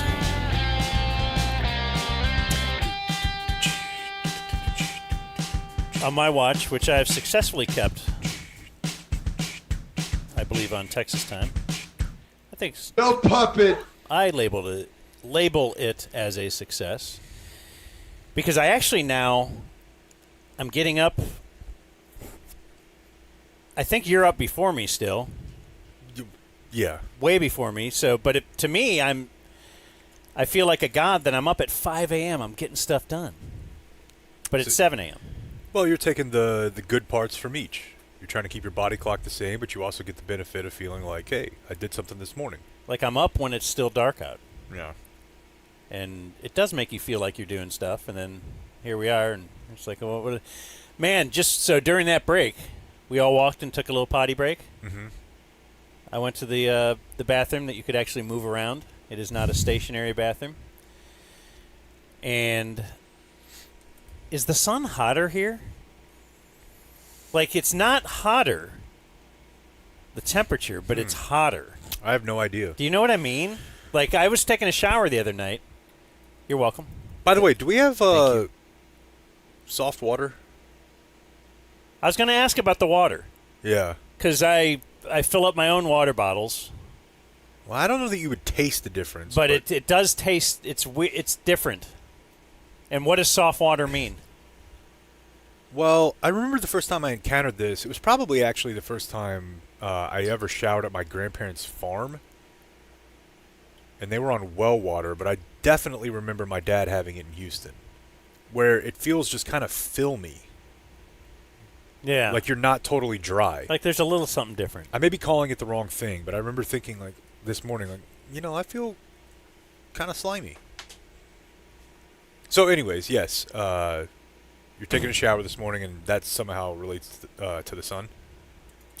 No, when I took a shower the other day after our first day here, and we were not even outside that much, maybe a half hour, and my neck, it was like really hurting, the water on my neck, like it was very burned. Yeah, you got crispied up a little bit. It was exceptionally burned. I feel like Google's doing a real smart-ass bit here with me because I typed in where is the sun the hottest, which means clearly I want to know where is the sun the hottest on the globe.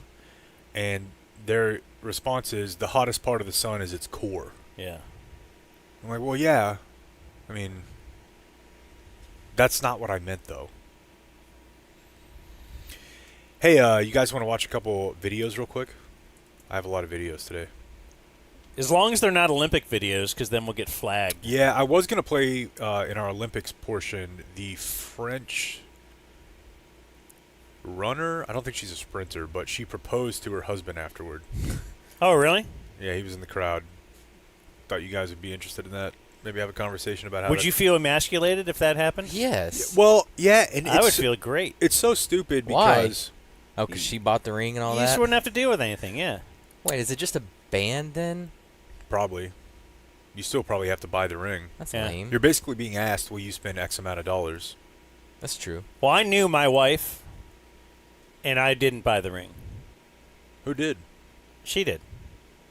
I just proposed to her, but I didn't have a ring. Well, did you have anything in the box? Didn't you have a ring pop or something? Or that was Mike, right? No, just asked. That's really weird. Because I knew there's no way she would like anything I bought, and she would want to do the research and go to 5 different places, and I was like, okay. And she was very appreciative of that. Yeah, and then if it she works out. picked out the band and stuff, because I didn't care. And she knew that I didn't care. I think we went to the Diamond Doctor, and she kind of gave me some ideas that I took notes on, and then I executed it from there, I think. So it was all kind of a performative. Yeah. We knew. I know you're going to ask me sometime here soon. And I think that's how it went. Maybe I'm remembering the order of things wrong, but... Oh, wait, first she got pregnant. No, as you know, that was... Oh, that's right. Tough sledding for us.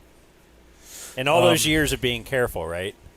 Yeah, I know. Because same thing with us. It was I remember her oh, no, wait, no, I'm not ready.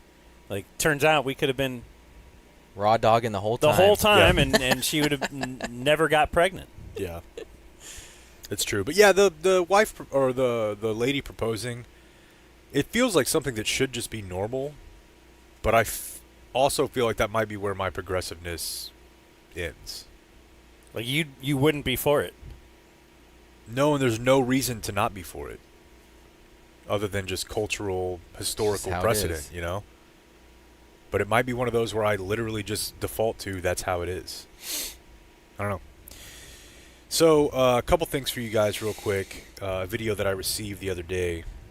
You may recall that I appeared in a commercial with a guy who 20 years from now will be considered the greatest football player of all time. I consider him a friend. Patrick Mahomes. He has a new product that he is advertising called Throne Sport Coffee. It's quite good. It's quite good. Check it out. They're not our sponsor? Okay, that's fine. It's a completely different product. Addison Coffee Roaster sells grinds, beans. This is an energy workout drink. And I'm telling you, it doesn't taste good. Okay, that's fine. That's ridiculous. Well, we're about to play the spot, so can I do that? I'm being transparent and honest with you. It does, as a coffee drinker, it does not taste good. You also don't work out, although you do look good. I do work out. I hadn't seen you out there this week. Yeah, and that's the difference between you and I. You want to work out for the world, and I want to work out for myself. I was in the backyard this morning. And that's fine, but I don't tell people about it. Although Blake did share with me, he set the record, the camp record thus far is 17,000 steps yesterday. And I feel like that's a record that will not be topped. Actually, Video Man might come from. No, you're right. You never share exercise or workout things with people. That's the first time I've ever done it. Okay. Agree to disagree. Sure. Let's play the original Throne Sport Coffee video here. There's quarterbacks, then there's Patrick Mahomes. There's coffee, then there's Coffee Plus. Introducing Throne Sport Coffee. Let's get going. Let's go. Coffee plus natural caffeine, There's Mahomes natural doing a flavors and snatch. sweeteners, vitamins, electrolytes, and more to help you get going and There's keep walking through the weight room, walks right by Jake on a bike. No matter your game, whether it's game time or overtime. Overtime? Yeah, I know a thing or two about that. Hell yeah. Throne Sport Coffee. helps What did you get say to going him? And keep going. What was your line? Are you done for the day? And he's like, no, I'm just getting going. So I told you guys at the time that there was some – they film a ton of stuff in these commercials, and 10% of it gets used. So I hit up our buddy Cameron, and I'm like, hey, do you still have that video of me catching a pass and falling down? The brief backstory here again is you show up and they have a wardrobe. And they told me to bring some of my own clothes, but they didn't like the shoes I had because I probably just had these on, like Air Maxes, nice sneakers, and they're like, you need dress shoes. So they had a pair of dress shoes. I can't remember if it was size 14 or 15, but it was 2 to 4 sizes too big for me. They were clown shoes. And I got no preparation for this. So what you're about to see is they told me there was going to be a scene where he threw me a pass, and I thought, why would we be doing that? I guess I'll do it. It'd be cool. But it was real rushed, and they had us both sit down. And if you recall, Cameron, the director, said, "Hey, I got to change my lens real quick." And I didn't know this was part of the bit. So while we're sitting there, while he changes the lens, Patrick starts talking to me and says, "Hey, why don't I throw you a route?" So I had no idea what was happening, no preparation. I thought the lens change thing was legit. And this is what they made out of it. And this is when I fell down. Speeding. Speed. All right. Hey, sorry, you guys. I'm gonna have to change the lens real quick. Y'all just take 5. So you don't think this is part of the commercial? No. Man, I'm just feeling a little tense. Why don't you run a route for me? I'm throwing it to you. Then I knew. All right, let's go. Okay, so you're wearing khaki pants, dress shoes. Touchdown. Do you see that, Blake? Yeah. All right. I want to watch it again. Yeah, I need to see this a few times. But because so right there is the I want to back up even to like months ago after you filmed this commercial, you came in with a story and described it. Mm-hmm. And so when you described it, I'm going to describe now what I thought I would see. Okay. Is I don't know. I mean, I've been to the Clemson practice facility. So it's an indoor, it's like a giant gym, but it's sure, it's how most of them are. Full-size field. Yeah. A full-size football field.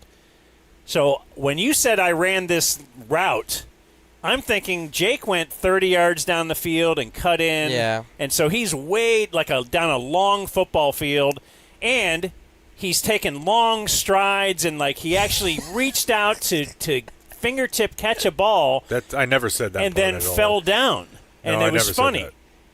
This is, you're like 7 yards away from him. It's like 25. It's not 25. You're barely moving. Yeah. And the fall is even funnier because yes, it is very funny. There's no reason you should have fallen in that situation. You weren't like going full speed. You weren't. I just tripped on my shoes, man. 100 yards down the field. Yeah. All right, let's watch again. Straight up shoe trip. Jake acting. All right, let's go. Or not acting. Tut. A little late off the line. Touchdown. It looks like though if you were to say, "Hey, I want you to catch and fall down," like that's the way you would have acted doing it. Exactly, like the Bears on the slip and slide. Slide And then he did though do kind of a roll, a tumble right up into pop up, kind of like a good slide into second, and you pop up or also, something. Do you guys not feel like that ball was underthrown a little bit? It was. Like he threw it on my front shoulder. So He's trying to protect you from the safety. And probably from the garage. Yeah, you would have ran right through that garage door, and then you popped up and put his both arms in the air and in victory. That's awesome. Yeah, well, we do the show for the listener, and even though that's horribly embarrassing for me, I wanted to share it with you boys. And Patrick Mahomes. Look, you can't take it away from me, you know? Hey, man, I once had Stephen McGee throw me a pass, so I know what it's like. Of course. To have greatness. Of course. More? Or is that it? For That's video all portion. Well, I got Today in Twitter if you want to do that. You want to go Today in Twitter? Yeah, why not? The Dumb Zone presents Today in Twitter. Okay, so this one actually has quite a bit of a video. The first one we're going to do actually doesn't have anything to do with sports, but the rest of them do. The first one, I saw this and it had like 2,000 retweets, and I believe this woman is on Instagram also. And I think she's a comedian, and this is her bit. I think it's really, really funny. So I guess I'll preface it a little bit because I didn't know what I was watching the first time I watched it, and it made a lot more sense after I researched it. She sets up her phone as a camera, and then has her phone, and she calls people, random numbers, from the phone book or from listings, where she just knows their name, and it's a house number, I assume. And she calls them and waits for them to ask, like, you know, is this such and such? And she's like, yes, I haven't seen you in forever. And then just strings the person along.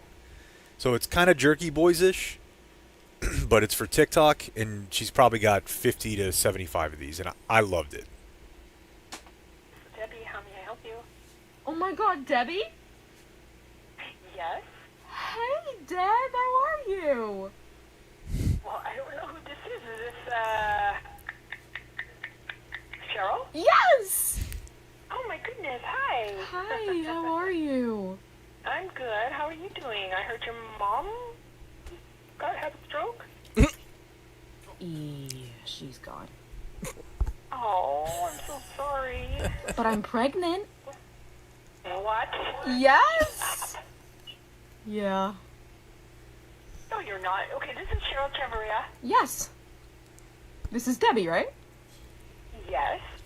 Yeah, I'm pregnant, but I'm not keeping it. Don't worry. Oh, no. Don't say that. Don't tell me that. Why? Because I don't believe in abortion. It's literally 2024, Deb. You gotta get with the times. I know, but, I go by my own principles. Follow what the Bible says. Oh. Oh, really? Yes. You? Okay, I can't talk really loud because I have small hair. Husband is here. Aren't you my age? Yeah. I'm old. How are you able? I mean, okay. No, I can't push that thing out. I gotta get rid of it. My thing, it'll stretch to the next planet. I watched several of them, and it's a great bit. Yeah. Because most people, especially older people, will do that. Is this Yeah. Is this Jack? And you're like, yes. Because you want to be polite. It is. Yeah. All right, so I have a couple sports videos for you. The first one is from, I think it's from Nebraska's camp. I think.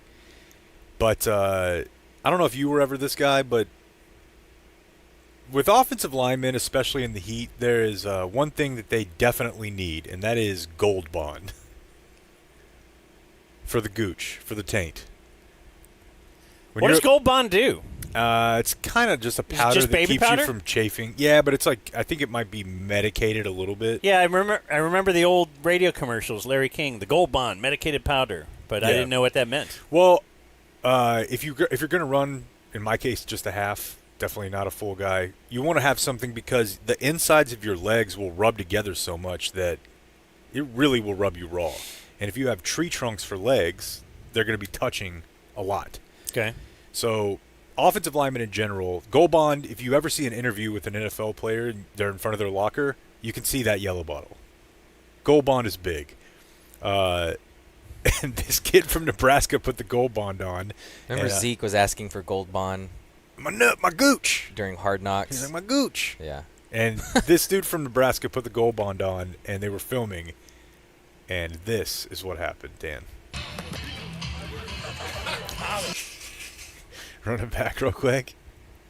Just a poof of powder? Yeah. Yeah.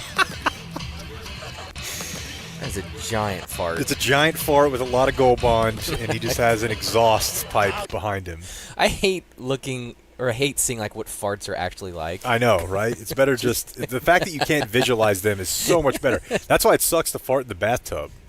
Because once you see it like come up, you're like, that is just god awful right there. Giant. Yeah. Okay, so the last series of videos we have, this has taken the internet and college football by storm over the last couple of days, and it of course deals with our favorite, Coach Prime in Colorado, who I have it on good authority. Mark Jones and RG3 calling Colorado North Dakota State Week 1. Awesome. And North Dakota State does not F around. No, they're good. As you may know. Oh, really? Okay. They're the best D2 team, or whatever they call it now. Carson Wentz went there. Trey Lance went there. I mean, they might have 5 losses in the last 5 years. Goddard? Dallas Goddard? Yeah. They've turned out some NFL players. So the initial controversy was brought about when Colorado posted the video that we're going to play here first, and the caption on it, maybe it'll show up on the screen, says darts only, and then they put the dart bullseye emoji with it. But people thought, this seems fake. So you got Shadur dropping back, he's in the pocket, deep throw, jump cut to the catch in the end zone. Okay. But You can watch it one more time if you want. No. It's just a weird edit. Why not just show the whole play? So they got the behind the QB, launches, cut to the catch. Yeah. And immediately everyone was like, this is embarrassing. Does that mean it's doctored? These are not the same play. Can I mention something about whoever caught it? We've talked about it before, but yes. The back of his jersey has his @ Yeah. Yeah, it's got his IG handle on it. like @ whatever. Mm-hmm. All their names, or do they get to choose which one? Some people choose that. 82 has it also. Okay. Some people just choose a nickname. It's a little weird. Dion sends mixed messages. Like it's all about because the I'm team, old but- school and it's about it's about team and this and that. But yeah, you could do that. Yeah. So because people thought it was fake. It is fake. Well, we'll get to that. A couple college football programs. Actually, we're going to play a couple. There's about 50 of them. And their social media teams got to work. This first one that you'll see here is from Arkansas. Okay. As they quickly got in the lab and made their own darts-only video. Quarterback dropping back, throws to the flat. So it's clearly edited. Like a 5-yard out from the quarterback, and then they cut to the ball in the air on like a 45-yard 9 route. Yeah. That was pretty good. Everybody's making fun of them.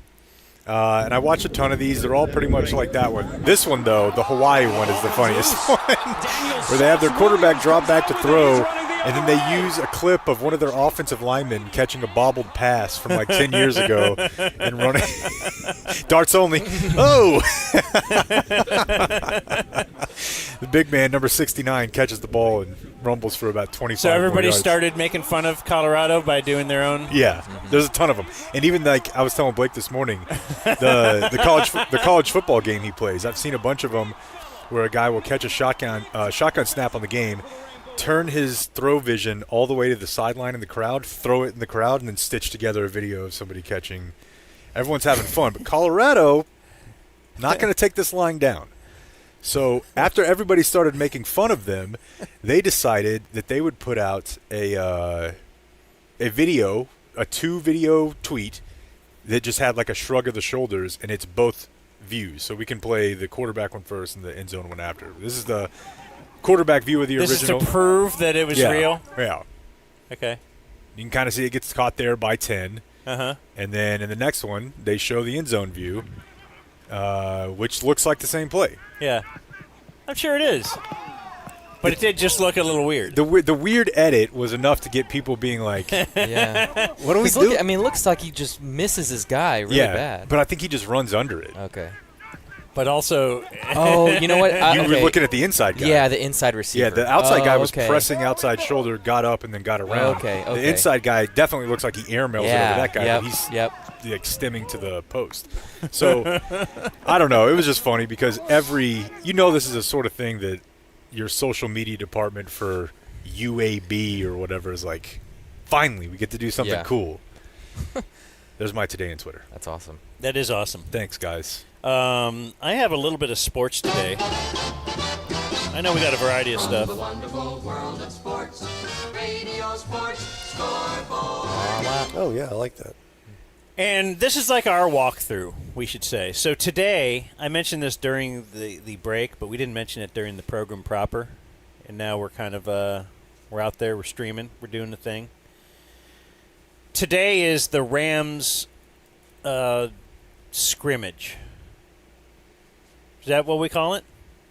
I think they say joint practice because there's like some 1-on-1s and 3-on-3s and stuff between the two teams.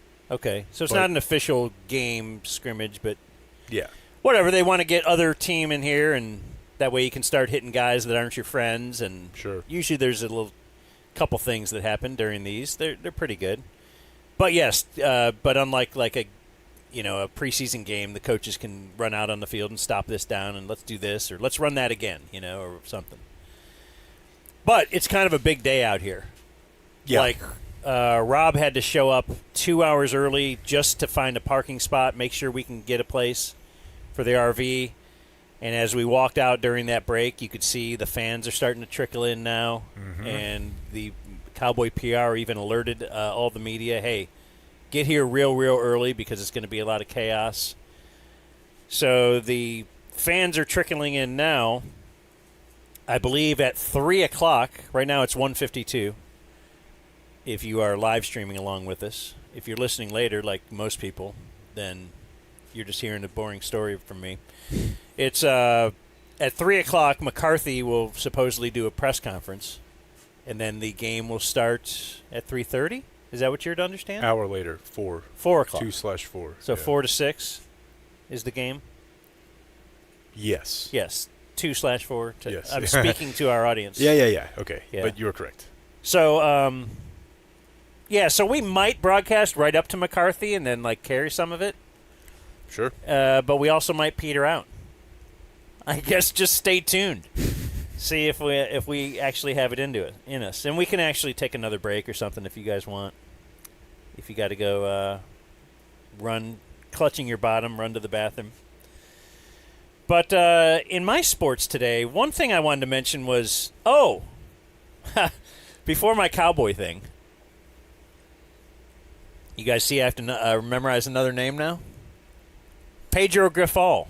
Yeah. Has been fired by the White Sox. I think they had a couple of, if not 3, 10-game losing streaks this year, and they're in a bad way. So I mean, I know they were already in teardown mode, right? They traded the dude that I'd seen at APEC, Kopech. Yeah, but he was just a reliever. Man, but there were very high hopes for him at one point. Yeah.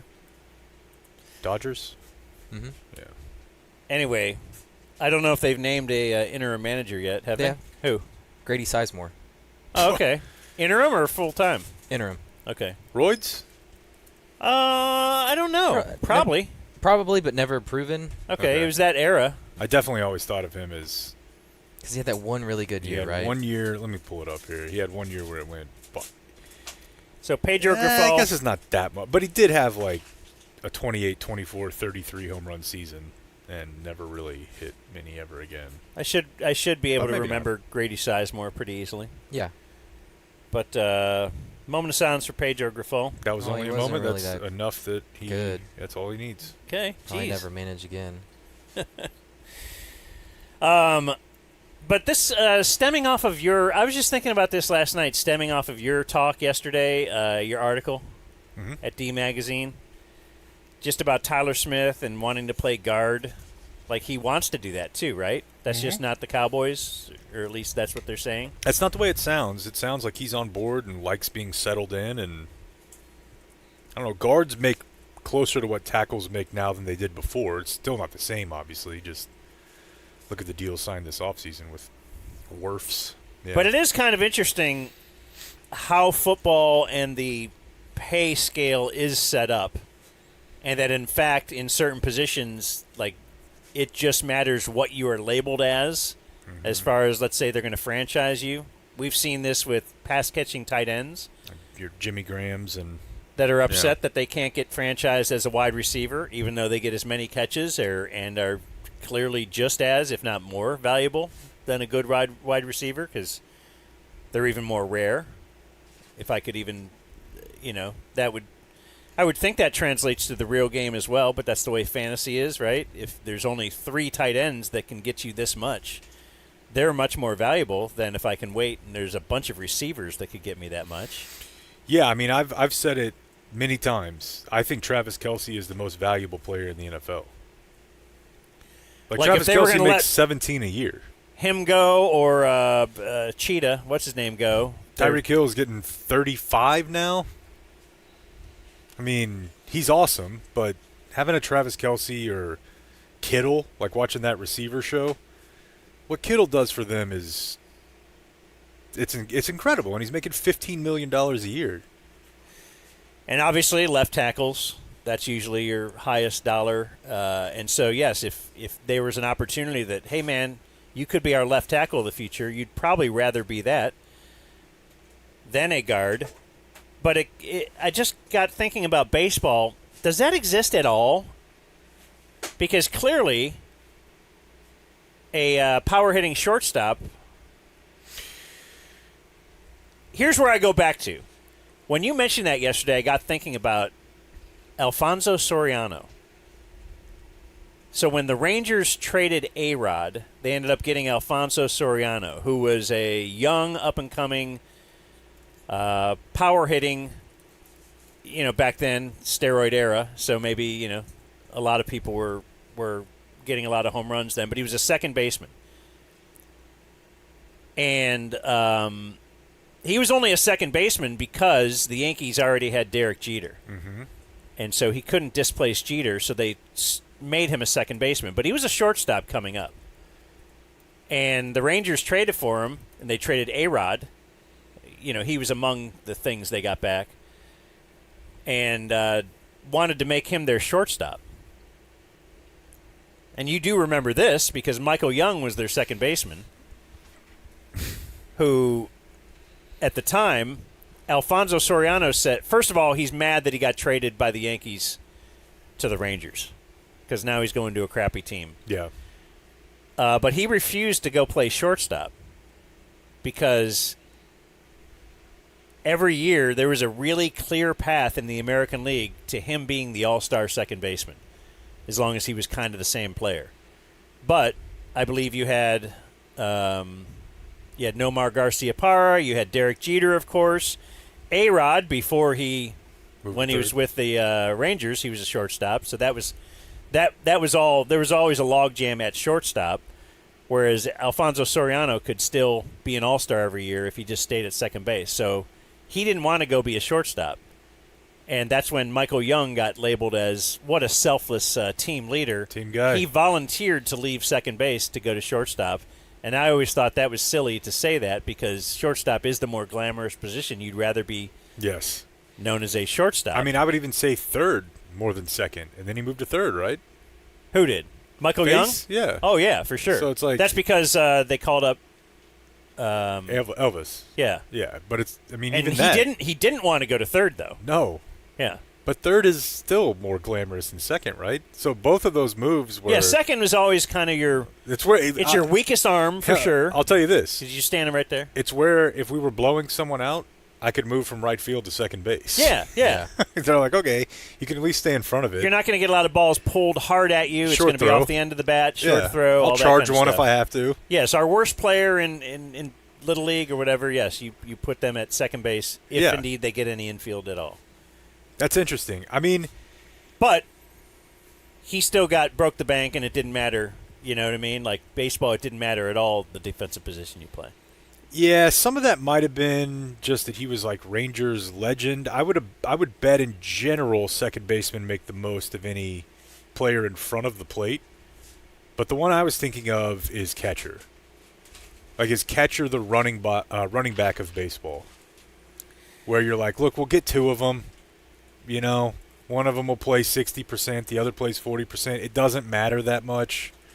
We're not expecting much out of you offensively. And if we are, probably by the time you're 26, you're a third baseman or a left fielder. Yeah, nowadays they're going to move you. Yeah, so... Like Pudge. Would Pudge have ever remained at second base in this era? Or, excuse me, catcher. Because absolutely not. Even though it was proven that he could do it. He had the longevity and was able to do it forever. But they wouldn't even let you try now, though. I mean, I remember that's what I thought was so cool about Bryce Harper when he was coming up. I'm like, damn, this is like the best hitting catcher of all time. Yeah. And he was not a catcher for more than like 2 or 3 years, and you're like, okay, I guess that's just not happening anymore. Yeah.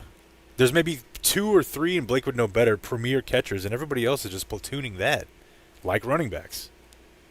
Yeah. But outside of that, you're right. There's really not that level of delineation in baseball. In basketball, it might be the center now. Well, I mean, is there even a center anymore?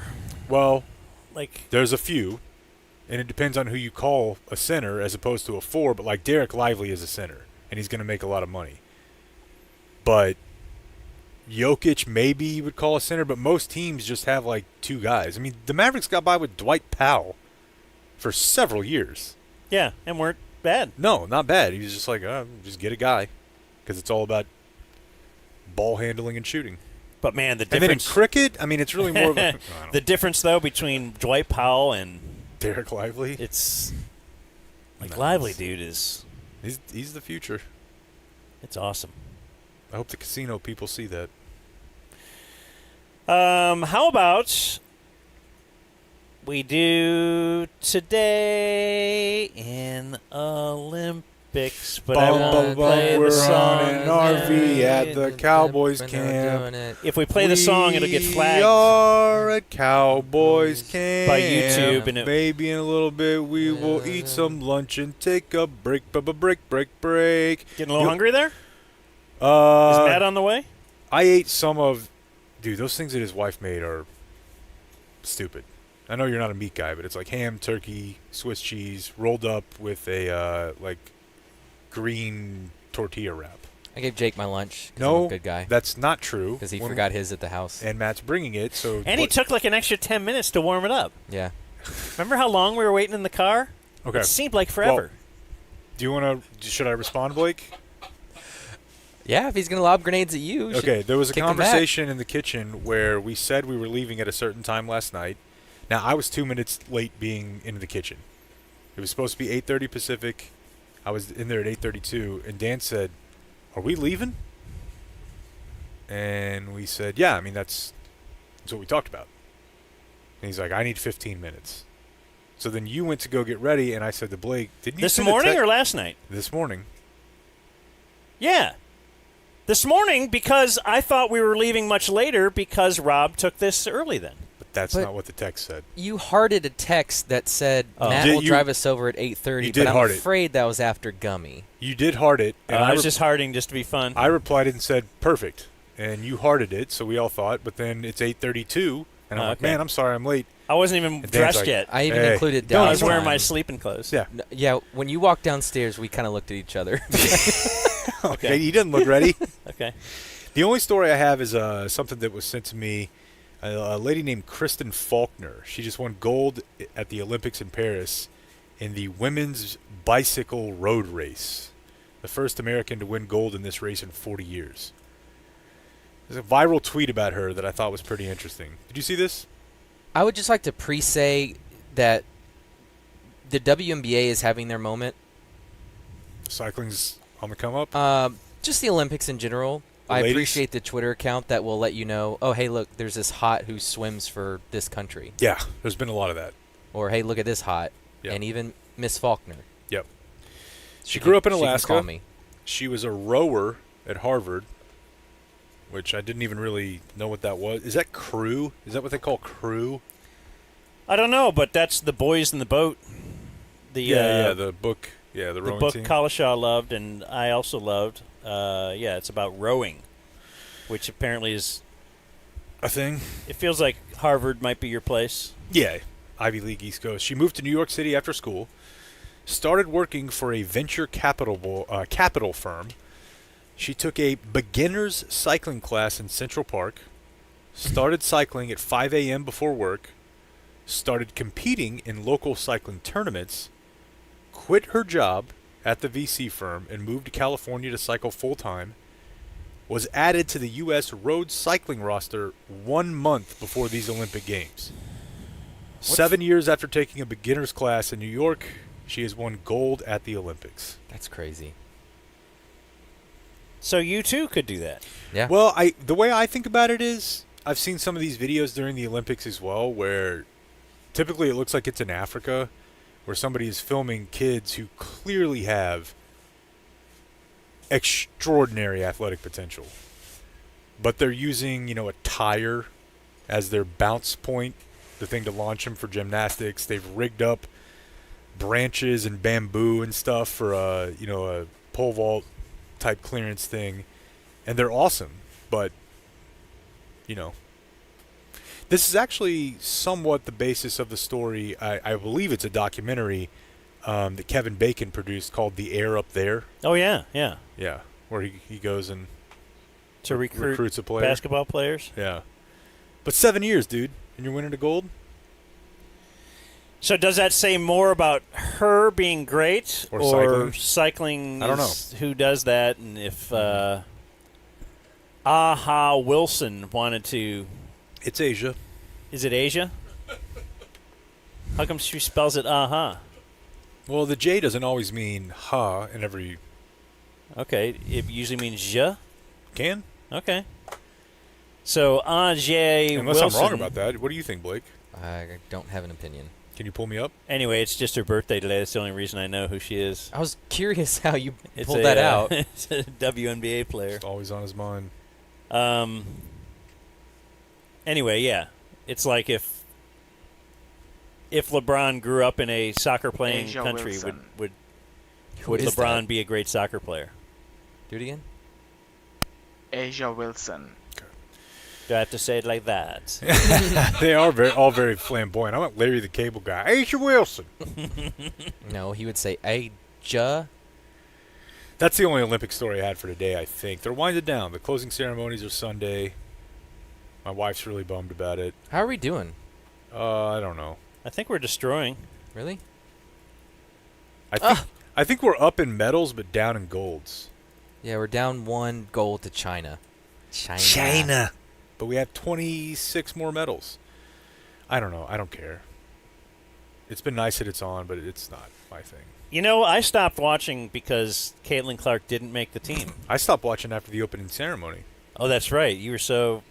Because at first, a couple years ago, well, that joke's not going to work because that was the World Cup. Damn it. The slaves. Yeah. What? Built some stadium that we didn't want them to build? Or? All of them, and like a bunch of them died. Not so good. Not that good at all. Before we move on, I could tell you that Prosper Ford is in Prosper, Texas. That makes sense. It is up the tollway, 380. You've been there. Beautiful showroom. I have. I've been there. We've all been there. It is Prosper Ford. Chaz Gilmore is the guy who owns Prosper Ford, and he built it from the ground up. He owns Grapevine Ford. And he always wanted to have his very own dealership where he could make it the way he has always envisioned a dealership to be. And that is what you get at Prosper Ford. Fast trade-in value, no hassle financing, competitive specials. Go to prosperford.com or go up the tollway and stop by Prosper Ford and tell Chaz you heard about them on the Dumb Zone. You could tell him that, or we actually worked something out where if you go up and straight unprompted chest bump him, he knows that means you're with us. Oh, really? Okay. Yeah, so if you want to try that out. Just try it and see what he says. Yeah, give it a go. And then explain it later. Should we do some news? Sure, why not? I'm looking here. Oh, let me give one Probably because I can't find the news sounder. I have viewer mail and news. I forgot about viewer mail. Yeah. My goodness. Hey, everybody. It's time to answer some of today's viewer mail. A little late there. Oh. All right, I'll do the first one. This is from our good friend Jameson. I don't think it's that Jameson, but it might be. We have a couple different Jamesons. I'm going to say this is the Jameson. I'll keep it short. I'm a numbers nerd. I live in a high-rise with a packed parking garage. Started timing cars that I'm stuck behind. I time it all. Average. Timing cars I'm stuck behind. What does that mean? It means if you're in the parking garage and you're trying to park your car, but there's someone in front of you, perhaps a Dan McDowell, and they're like, oh, okay. So he's timing each one of them. Average of 38 seconds to back into a spot. They back in significantly. 38? I promise you, you'd be shocked. Next time, try it. If it's there's a spot on. Man. If both spots next to where they're parking are occupied, they're taking their time. I gotta wait 40 seconds for you to back in? Average of 38 seconds to back into a spot. They back in significantly slower than face in. 10 or less in pull-in, including 3-point turns or on pull-in. Straight pull-in is less than 6 seconds, which makes sense. I usually just whip it. If I have to straight, boom, good. Pull-out nose forward, 2 seconds. Back out, average of 15 seconds with a 1-point turn on average. So total of average 40 seconds back in versus 10 seconds pull-in. If you combine the front and the pull-in and the pull-out. He says backing in also significantly more prone to accidents. When backing out, the reverse lights indicating they are entering the driveway versus pull straight out, no indication suddenly a car is pulling out. So if you're backing up, there's a bright light on your brake light, your reverse light. If you're pulling out forward, who knows? True. 4 accidents from cars pulling out face forward in 2024 in our garage. 0 backing out into passing cars. And then he put in parentheses, I asked management for stats. That's awesome. All right. The data, bro. Yep. I can be changed. As you know, you haven't seen me eat an apple in front of you in some time. Boy, we brushed him back with that one hard, didn't But we? I want to do right by society, but also what really bothers me is people that park over that front line, that white line, and I can't park. I'm a bad parker. So I don't like that either. I don't. So when I pull backing in really does. Yeah. Really helps me. I should get they should give me some kind of a tag. Like kind of a handicap type thing, just so you know that you're behind me. And I've got trouble. I have trouble with the depth perception I'm pulling in. Man, that reminds me. But I got plenty of experience pulling out, you know what I mean, bros? Kind of like your, what were you saying you'd seen a ton of lately, vehicle-wise? The Cybertruck. No. Didn't you have another one? So I was trying to think of a pull-out joke. No. Something you were like, hey, I've been seeing this everywhere. Oh, the baby on board? Baby on board sticker, yeah. So I had, over the last month or so, almost every time I leave my house, especially over by where we're staying and you live, I see a student driver sticker. First-time driver. See more of those. They drive my neighborhood a lot because there's no traffic. Right, and it's summer. Yeah. So I went to go buy something. You like getting behind them and tailgating them? Well, babe. Yeah. I went to go buy something in South Lake Town Square before we left, and I was parked behind a car, an SUV, and it wasn't a student driver, but they had 2 stickers. I can't recall exactly what they said, but one of them said, they were like in pink and black and supposed to be jokey, and one of them said something to the effect of, new driver, please take it easy. And the other one said something to the event of, just started driving, don't yell at me.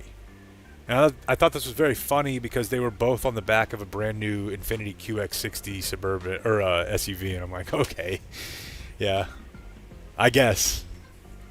And it does prove, like, no matter where you live, no matter what your status is in life, your kid will say, I'm the worst treated in my school because I don't have a brand new car. Yeah.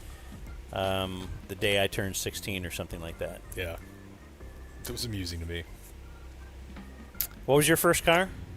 An 1985 K5 Blazer with a, I can't remember if it was an 8 or a 12-inch suspension lift and 38-inch tires. With a CB? There was a CB in it, but I don't think it was functional. But it was there. I had the rack. And then I had like 2 10-inch subwoofers in the back. I think I bought it for $4,000. And it was barely drivable, but it could tear some mud up. Go mudding. Yours, Blake? I had a Pontiac Firebird convertible. That's so Blake. That sounds kick-ass. It was very kick-ass. And yours was the Challenger, right? Yes, a Ford Pinto. But I never put the top down because I didn't like the wind blowing in my hair. I don't believe that, but I'll let you skate. It does seem like a beating. Yeah, I never got it. No, I don't. Yeah. Never got it. The only convertible we had was because I think that's all they had when we had our honeymoon in Hawaii. Like they rented out convertibles. Yeah, that's popular.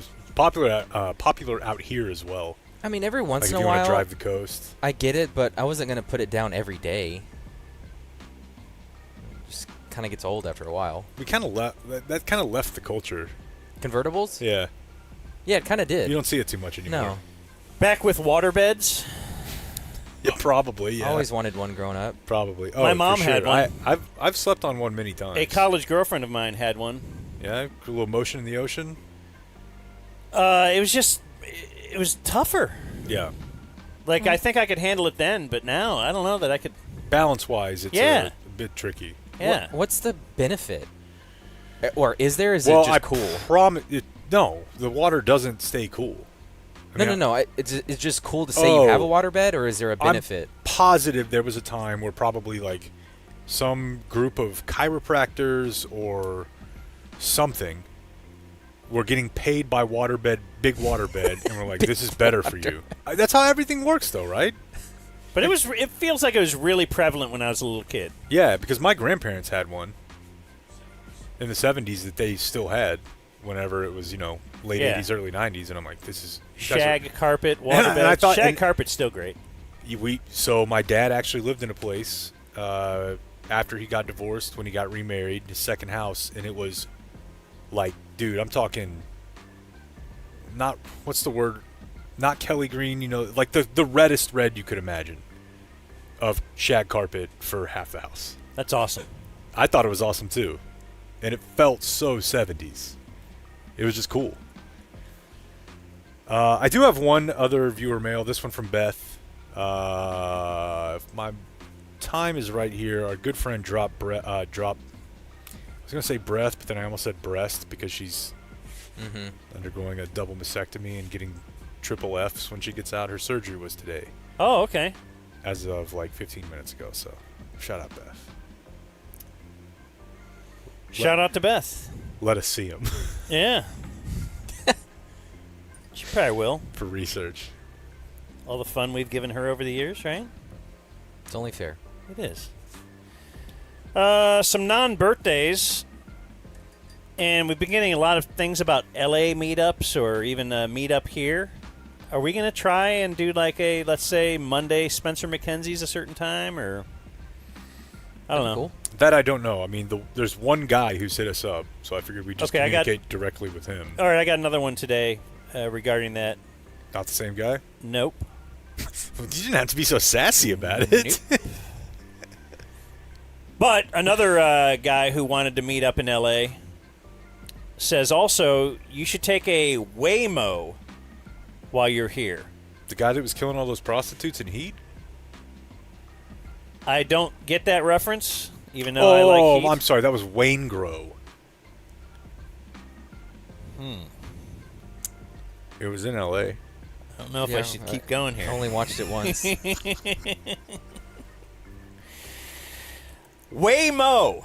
I want to do that.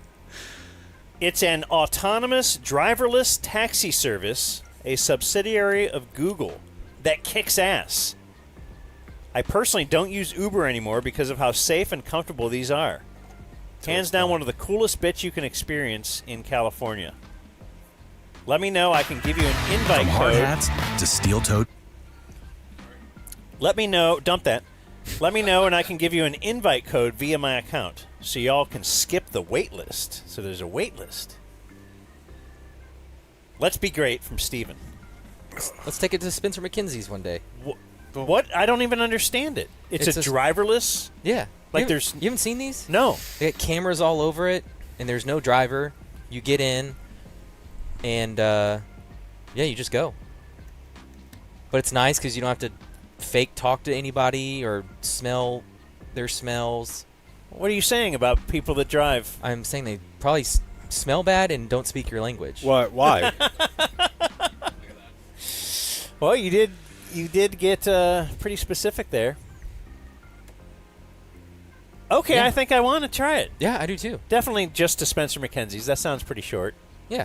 Don't have to hop on From the highway. the house? Yeah, would it just pull right up in front of your house? Oh, I thought the guy was saying use it in L.A.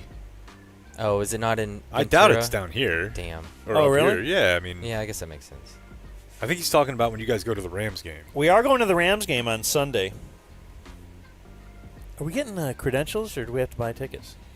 It's like he forgets everything we talk about. What did we talk about?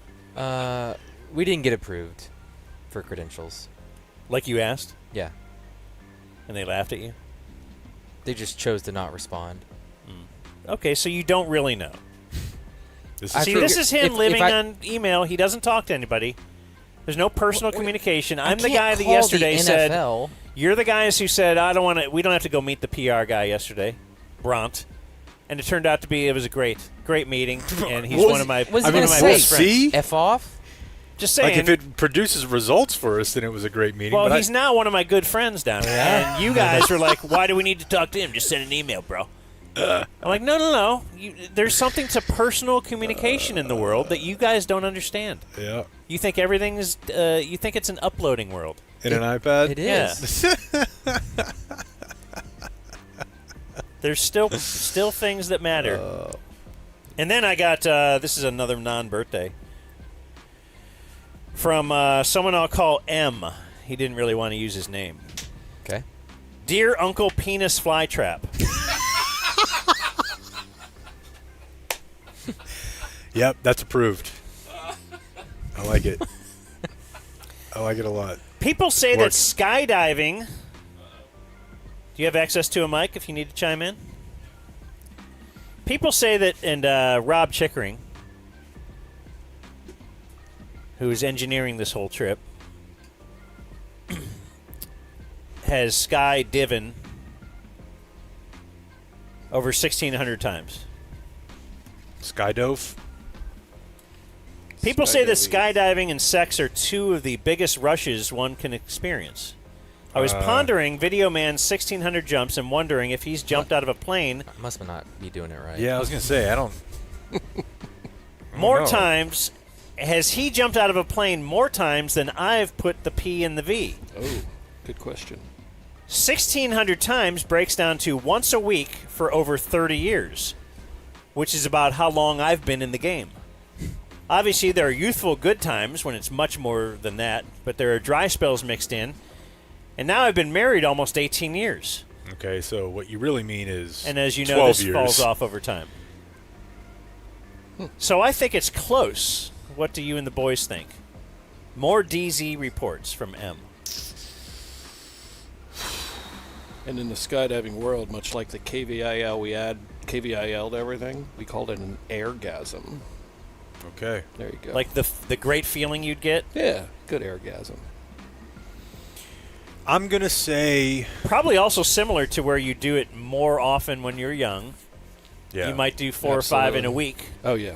Yeah, or a weekend do 10, 12, something like that. Okay, on one weekend you do that many. Oh, easily, yeah. He said it used to be like $10 per jump. That was our training jumps. Yeah, it was, I think like a normal jumper would pay $25, and I think a jump ticket costs, I don't know, $40, $50 now. It's insane. Just for like the tandem jump? No, that's if you are a skydiver to get hauled up in the airplane. Tandem's going to be a couple $100. Yeah, tandem's usually $150 to $250, depending on video and all the things you can buy with it. Are you like a trained, like, could you take one of us on a tandem? No, I can't do that. Oh. My old sky surfing partner would, though. He could do it. He was a tandem master. Like, I trust you. You want me to? You want to get strapped to me and go 120 miles an hour? That's how fast you go? Yeah. I think Rob has skydove divin more than this guy's had sex. Maybe. I think. Yeah, I'm going to vote for Rob. I'm going to vote for M. Because I think he can lay it down. But Rob, have you had sex more than you've skydove? Oh, definitely. Oh, wow. I also believe that. Last week. Might need to get into... I also believe that. No way. Well, All right, well, maybe not. I don't know. That'll be a new thing to work on. August 8th. What? August 8th birthdays. Dan, today is my Marty Turco plus Roman Turek birthday. What do you got, Rob? He was born on 8/8/88. Cool. That is cool. I think Blake didn't mean it, though. I did. I like that stuff. I mean, I'm 8/5/85. My daughter's 1919. It makes it very simple. My daughter's 6'5'4". That's good, too. That is good. And the other daughter's just a mutant. She's nothing. Nothing good. Now that you've made it out California way, I hope you found the same relief that Randy Marsh did. You just walk into the RV and it looks like that trailer. Gross. Yeah, you guys go to practice. I'll tidy up in here. So that's another reason why the hotel room might be a better idea. Because I was thinking it last night. You can do it. And I was like, lock the door. But I can like, I hear Matt out there. Put headphones in. Why are you so okay with that? Why do you want me to rail one? Yeah.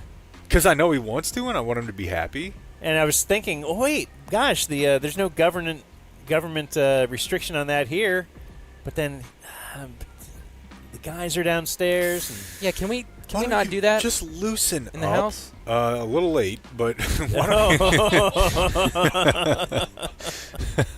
No wonder you went to your room at 6:30. My leaders I had are stuff to watch. I had Hard Knocks, and nobody in here does House of Dragon, huh? No. I'm solo on that one completely. So that's what he used. Yeah. Oh wow. Oh, Dragon. My leaders are Danny Bayless, TC, and triple checking the audio. That you must have a backup to the backup tampon. What? I don't know. Oh, the same way. Anyway, that's from Tim. Waymo, by the way, Los Angeles, San Francisco, Austin, and Phoenix. So you guys And have Ventura? to try it. No. Oh. But you guys could park down there. There's a train also. I don't know if it comes back at night, but Can we get a Waymo to Ventura? no. Oh. Probably LA proper. Hey, Dan, today is my brother Tim Schwartz. Maybe this is the same guy. His Sergei Zubov minus Ed Belfour birthday. He was born on 8/8/88. What was the other guy's name? Wouldn't that be one way to... The other guy's name was Tim. So it could be the same guy. Probably the same guy. Yeah, I'm betting. Are you saying there's zero chance that we have two Tims listening to us that were born on 8/8/88? Yes. And the fact that both of his athletes in both emails were Stars players. Yeah. Will you wish him a DZRV HBD? More Julie, more Dan's daughters, Mo Puppet from Laura in Austin. Mo Puppet. Hey, Dan, DF number 6681 here, requesting a shout-out for my Corey Seager plus Jonah Heim birthday. Let's see.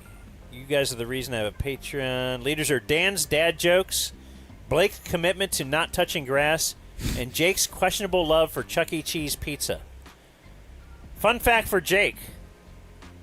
Chuck E. Cheese got in some hot water a few years ago, along with some other restaurants, for selling food on DoorDash under different names to trick consumers into ordering from local businesses instead of chains. I'm well aware. That's funny. Chuck E. Cheese operated under the name Pasquale Pizza and Wings, which is, of course, the name of the famous animatronic Chuck E. Cheese chef.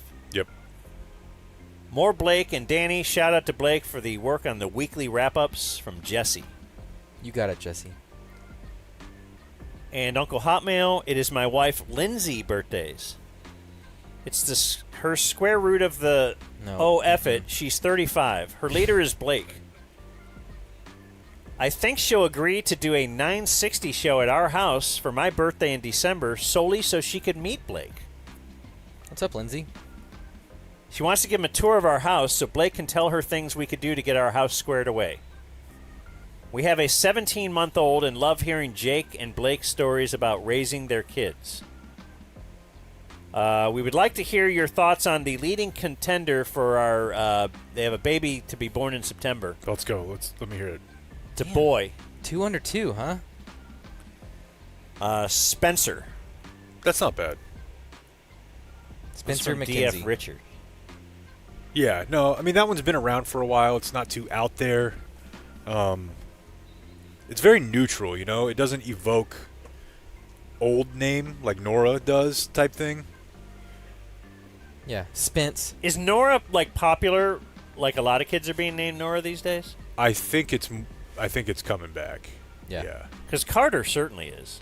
Yeah, and I kind of thought that was an old name that's coming back as a new name, but maybe it's still just a douche name. To me, it just sounds like 1800s-y. Carter? Yeah. Nora certainly does.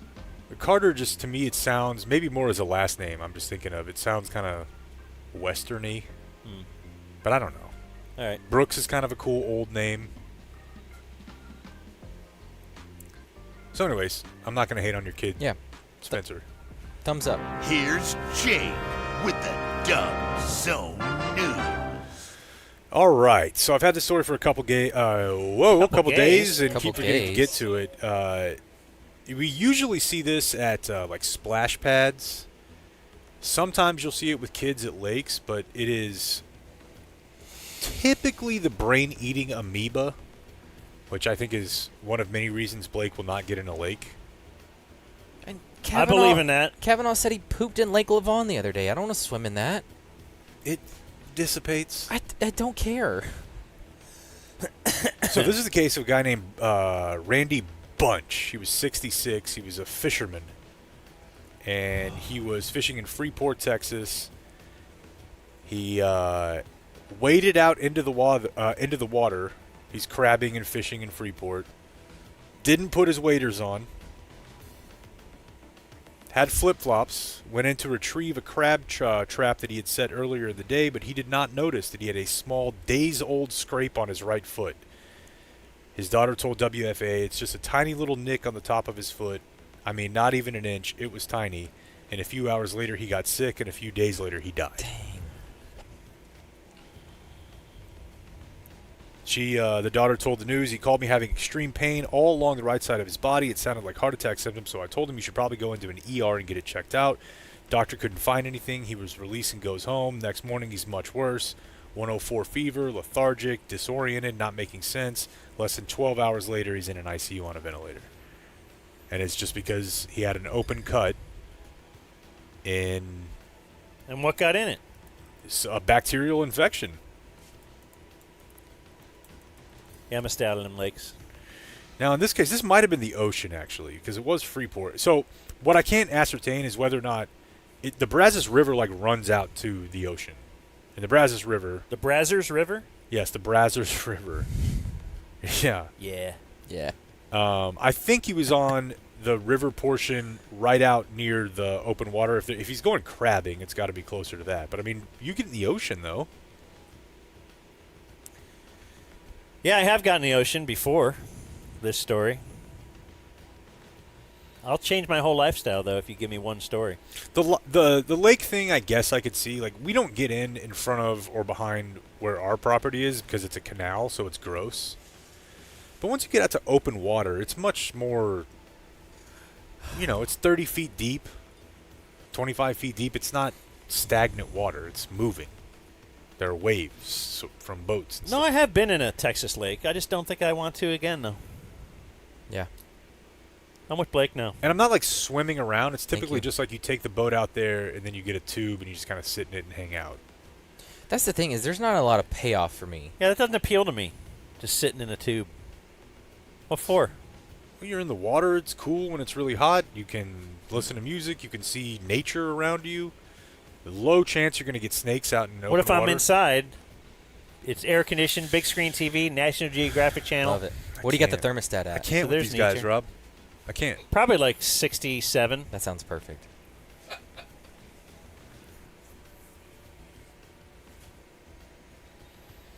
I can just go get a drink or some food, pause the TV. Yeah. Rub one out. I don't even know. Do whatever you want. Can't rub one out on the lake. The world is yours. Probably can. Just don't even know. Did you ever get a bacterial infection from your house? No, man. It's no, just I haven't sitting either. there. Yeah. Like, he never comes in with a news story like, oh, yeah, you guys go to Subway. So-and-so drowned on their couch. Go to It's like, Subway, watch King of the Queens or whatever. You know what? Get a waterbed. Have your sanitized life. That's where right. You never, That'll be like I'm on the You lake. never leave anywhere but your house. You never experience anything ever. Oh, here's the guy that went to his room at 6:30 while the sun was up and jerked off in our Airbnb. First of all, I watched Hard Knocks for the show and cut audio, which I don't see either one of you two doing. You didn't even watch it. You were gaming. We said we were going to watch it. I haven't gamed. Well, I got the audio. And now you get to tell me about Hard Knocks because I haven't seen it. Well, the CrossFit Games are taking place in Fort Worth right now. The first day, I believe, was yesterday. And actually, maybe this was today because it's later at home right now. So we need a games for working out? This is pretty popular. Right? Sometimes ESPN runs it.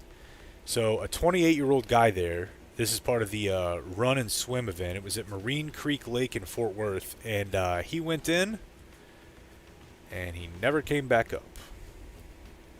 You ever drown in your waterbed?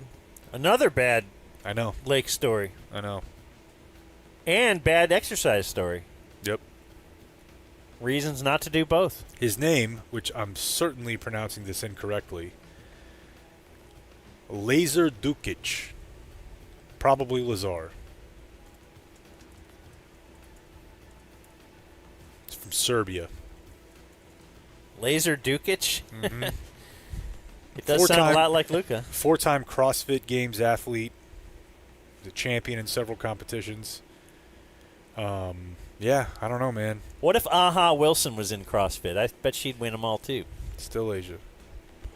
They recovered his body at the lake. He was last seen swimming about 100 meters from the end of an 800-meter swim that followed a 3.5-mile run. Now, here's what I find interesting about this.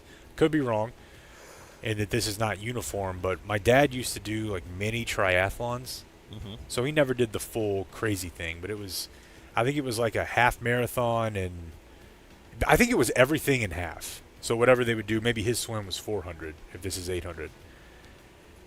They would make you swim first because it's the only place you're going to die. Okay. You don't want to be as tired as you're going to be on the whole thing. Right. You want like the freshest thing to be the swimming. Is it swimming, running, biking? I think so. Because that would make sense. I believe that's what it is, yeah. And I remember actually when my dad was probably... At home, we do the sitting, walking, eating. Yeah, that's how you like it? Yeah. I remember my dad going to get his heart checked out because a guy that he had been in some like mini triathlons with, maybe 2 or 3 weeks before one my dad was going to do, he drowned. Like a guy in his mid-50s, super fit. He just had a heart attack in the water and drowned during a triathlon. And then my dad went in and they're like, yeah, if you would have swam in this, you probably would have had a heart attack also. He had to get like stents, which I still don't really know what those are, but swimming's dangerous, man. Don't swim, folks. Whether it's Fort Worth or France, we don't swim. It's also really good for you, though, right? I know, it's so good for you. I used to like doing it at the Grapevine Rec. Yeah, nice me pool. Too. I'd go do some laps. It's a nice pool. We'll do one more here. We have the finalists for the Big Tex Choice Awards at the State Fair of Texas. You ever go swimming with the glass of chocolate milk on your head? I don't think I could pull that off. I'm not Katie. No, I mean, I enjoyed doing it for the exercise, but I was horrible at it. Like, the old people would just lap me. I was thinking that if I were going to get into it for real, I would honestly need, like, one lesson. Or at least watch a YouTube video. Yeah, I was... Because I swim the way that you swim to just D around, you know? Yeah, I was fighting water. But to, like, minimize your... Like you're doing the doggy paddle? Yeah, and that's not great for you physically, right? Like, you want to be able to coordinate, you know, opposite hand, opposite leg, all that. Let's see here. So you're taking throwing lessons, and now you want swimming lessons. Oh, I have a whole thing. I think I'm going to do basketball next. Like, you're taking all these things you should have done when you were 6. Yes. And I can tell you, like, we can throw at some point when I get back next week or tonight. We might be kind of beat. It's not good, but I can tell you it's definitely different than if the first time you saw me throw and you were like, what the hell was that? You're ready to show us progress? I mean, okay, so my normal throwing motion was probably something along this line. Very elbow leg. Right. Yeah. And really the whole thing is just get the elbow up and come around. There you go. Just get the elbow up and come around. Yeah. Okay. Come around. All right. So Big Tex Choice Awards. Let's go through a couple of these. The fair starts on September 27th. I swear to God it was here last month. Don't you feel like the fair is something that has like a 1 month run? It's like the WNBA a 3 month draft. build up and then a 2 month post game, so that it essentially is just always in the news. It's like soccer. There's always a season.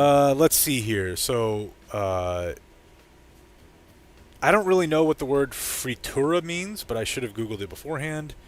It is probably something like with the Fritos and sweet corn fritters. Like it's a Latino dish. It appears here, and they describe this as starting with fritura cheese and Dominican salami.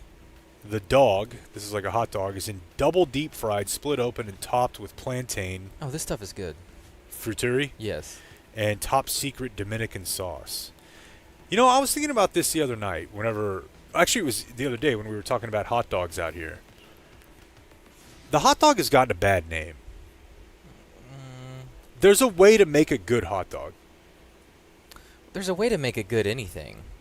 But at its base, it's not good. You get a real sausage, first of all.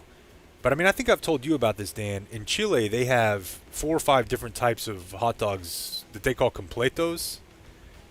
The main one, which I know you'd be out on, but just to let you know, it's a little bit better than just buying a ballpark dog. It's a really solid piece of meat, like sausage, with a French bread bun.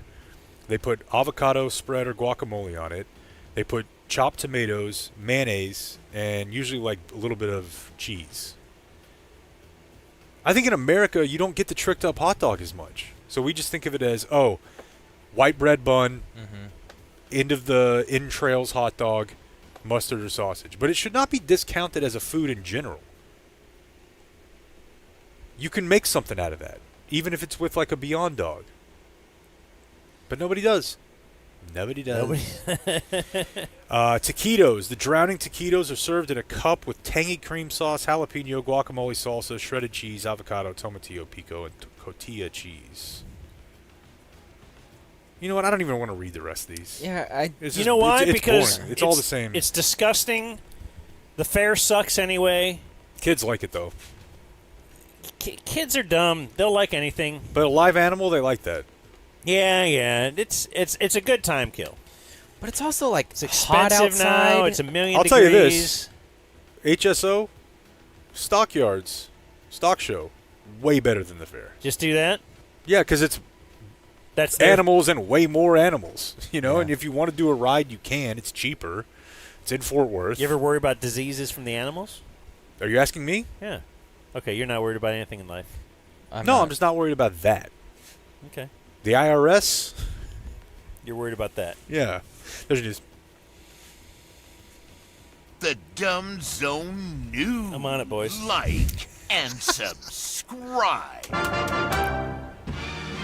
The Dumb Zone presents. So who's playing Today in McCarthy? History. Me? I think Video Man's going to try. Okay. We're going to keep an eye on where it is? Yeah. We still got 15 minutes. Okay. We're going to see if we need to break into this and air today's Mike McCarthy press conference. We're just trying. like you've never heard before. Well, I don't know. Maybe you've heard it. Stop. But the whole we're trying stuff out. Right, honey? Come on, let's try this. Whoa, I've heard it doesn't hurt that bad. How does that go? We've been together. It's my birthday. Patrons, we've been together for a while now. It's my birthday week. We just want to try this out. Yeah, it's my birthday week. So your wife and kid are coming for the weekend? Yes. Which And, I'm prepared for you guys to make fun of me. Is it about your birthday week, though? Like, are you going to be trying to hold on to that? Or do they not? No, dude. It's just because we're out here. You know, school starts Wednesday. We had a ton of points, so we just used them. No, it has nothing to do with my birthday.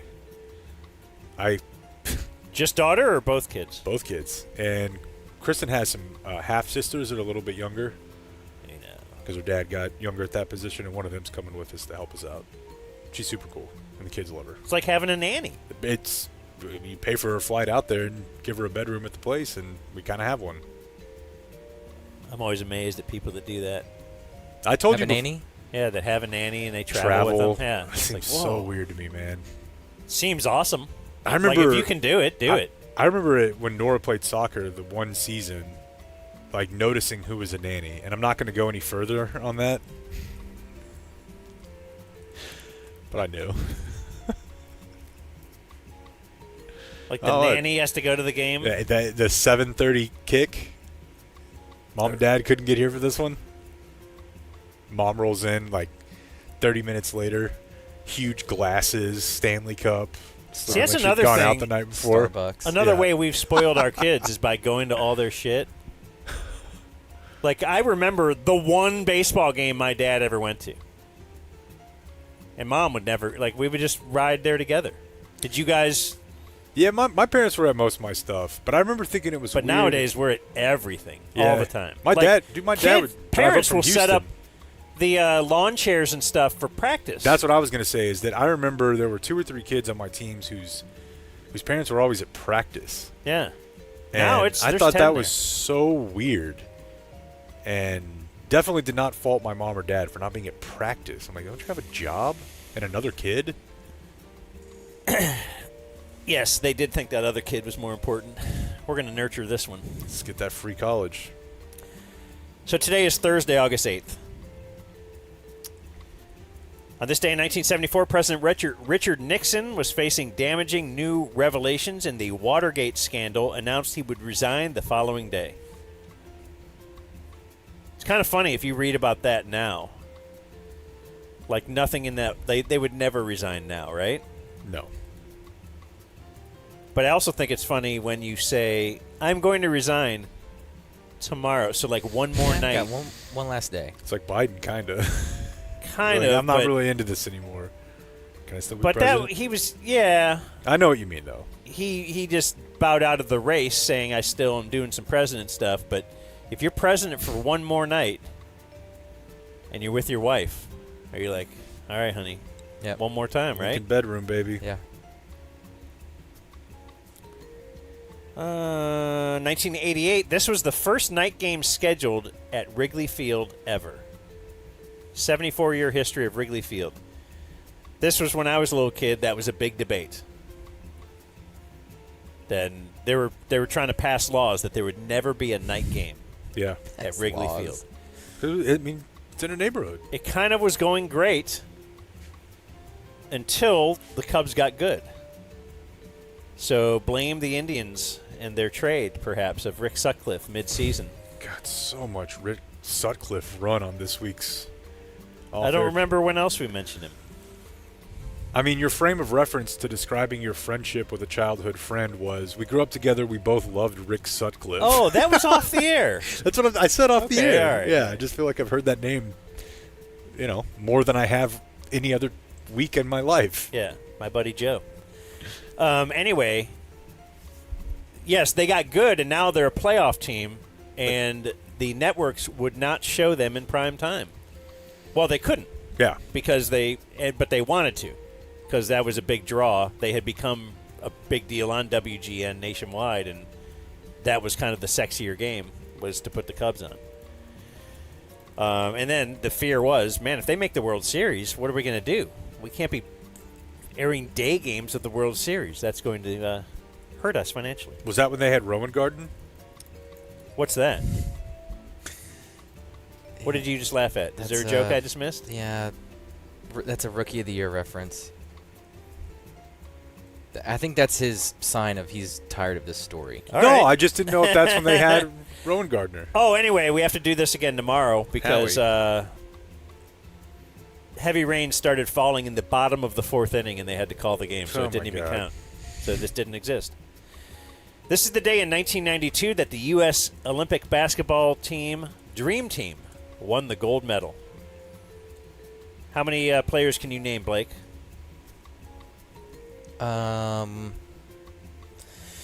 Michael Jordan, Charles Barkley, Patrick Ewing. It doesn't matter. Hold on, no, let's do this. This is fun. Is this the team Christian Laettner was on? Yes. Christian Laettner. You said Jordan, Ewing, Laettner. Barkley. Malone. Tell him if he's wrong on any. Not wrong yet. Yeah, I'm out of steam. Okay. Bird. You're not looking it up here? No, I'm typing them out. Bird. Magic. Stockton. Magic is correct. Stockton, sure. Clyde. Yep. I had the Clyde Drexler Dream Team jersey. I think we just need 3 more. Hakeem? No, he wouldn't. He's not from here. Yeah, but I didn't know if. I mean, neither is Joel Embiid. Okay, well, that's all I can give you. Ewing. He did Ewing. Oh, he did? Okay. Yeah. Then only 2 more, I guess. Pippen. Dang it. And Chris Mullin. Times 2. Man, I loved my. That was like an early version of me trying to be cool and be hipster. Like Loving Chris Mullin? No, Clyde. He's like, I know you guys love Jordan. Okay. I'm more of a Clyde the Glad guy. And he's like, nobody cares. Yeah, it's Tool. And on this day in 2017, President Donald Trump said continued North Korean threats aimed at the United States would cause the U.S. to respond with fire and fury like the world has never seen. Okay.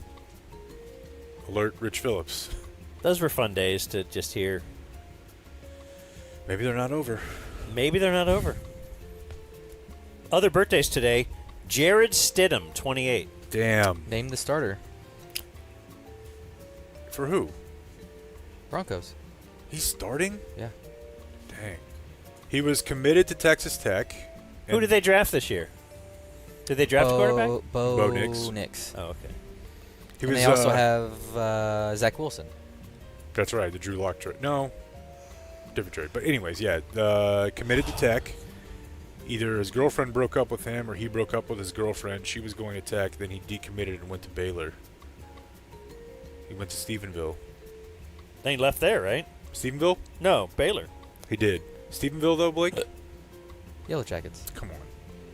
Let's go. Brian Sipe is 75, former Browns quarterback. He was the MVP in 1980.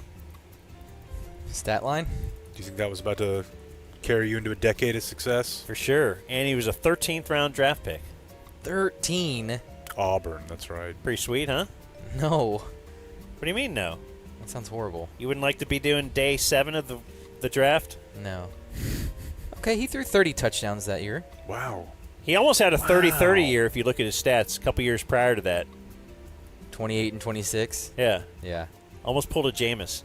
Is Jameis the only 30-30 ever? I believe so. Yeah. What a year. Yeah, dude. We didn't give that enough recognition. His final pass was a pick 6 in overtime. There's a to give him the 30 interceptions. Because I'm horny to play this. Just pull me up, and I'm going to see if I can play it off Twitter. I'll get the full press conference for tomorrow, but this is the one that's been going viral this morning, Jameis. I think that's one of the things that a lot of people forget. When you can go out, you can see practice, you can knick-knack this, that, paddywhack, give a dog a bone. Deshaun Watson is going to turn it on. He always going to find a way to shine when the lights come on. Oh, is he a Brown? Yeah, dude. Oh, my gosh. You forgot about that? Yeah. No, that was the happiest news I've ever delivered to you. Is like, man. Remember we played the video of him taking snaps while in a suit? Yeah, in the weight room with the new center, and he was like mimicking a drop back. Being goofy. You can knick-knack this, that, paddywhack, give a dog a bone. It makes no sense. Wait, what if we had Jameis here? Wouldn't that be great? He'd do it, too. My brother knows him. Roger Federer is 43. Anthony Rizzo is 35. Used to be good. Ken Dryden is 77. He is a former goalie, and he has a book called... forgot The Game. Cool. Anyway, it's a fantastic book. I can't remember who. Some sports people I respect said that's the greatest sports book they ever read. So I read it and it was great. I don't know if it's called The Game. That doesn't sound right. Why would a goalie do that? Ken Dryden. It is called The Game. Oh, pro wrestler Sable. Whoa. Is 57. Ken Dryden was in the Canadian House of Commons, like their parliament. What does that mean? He's like congressman? Yeah, basically. Sable, again, R.I.P. to Mini Socks. Do you know this one?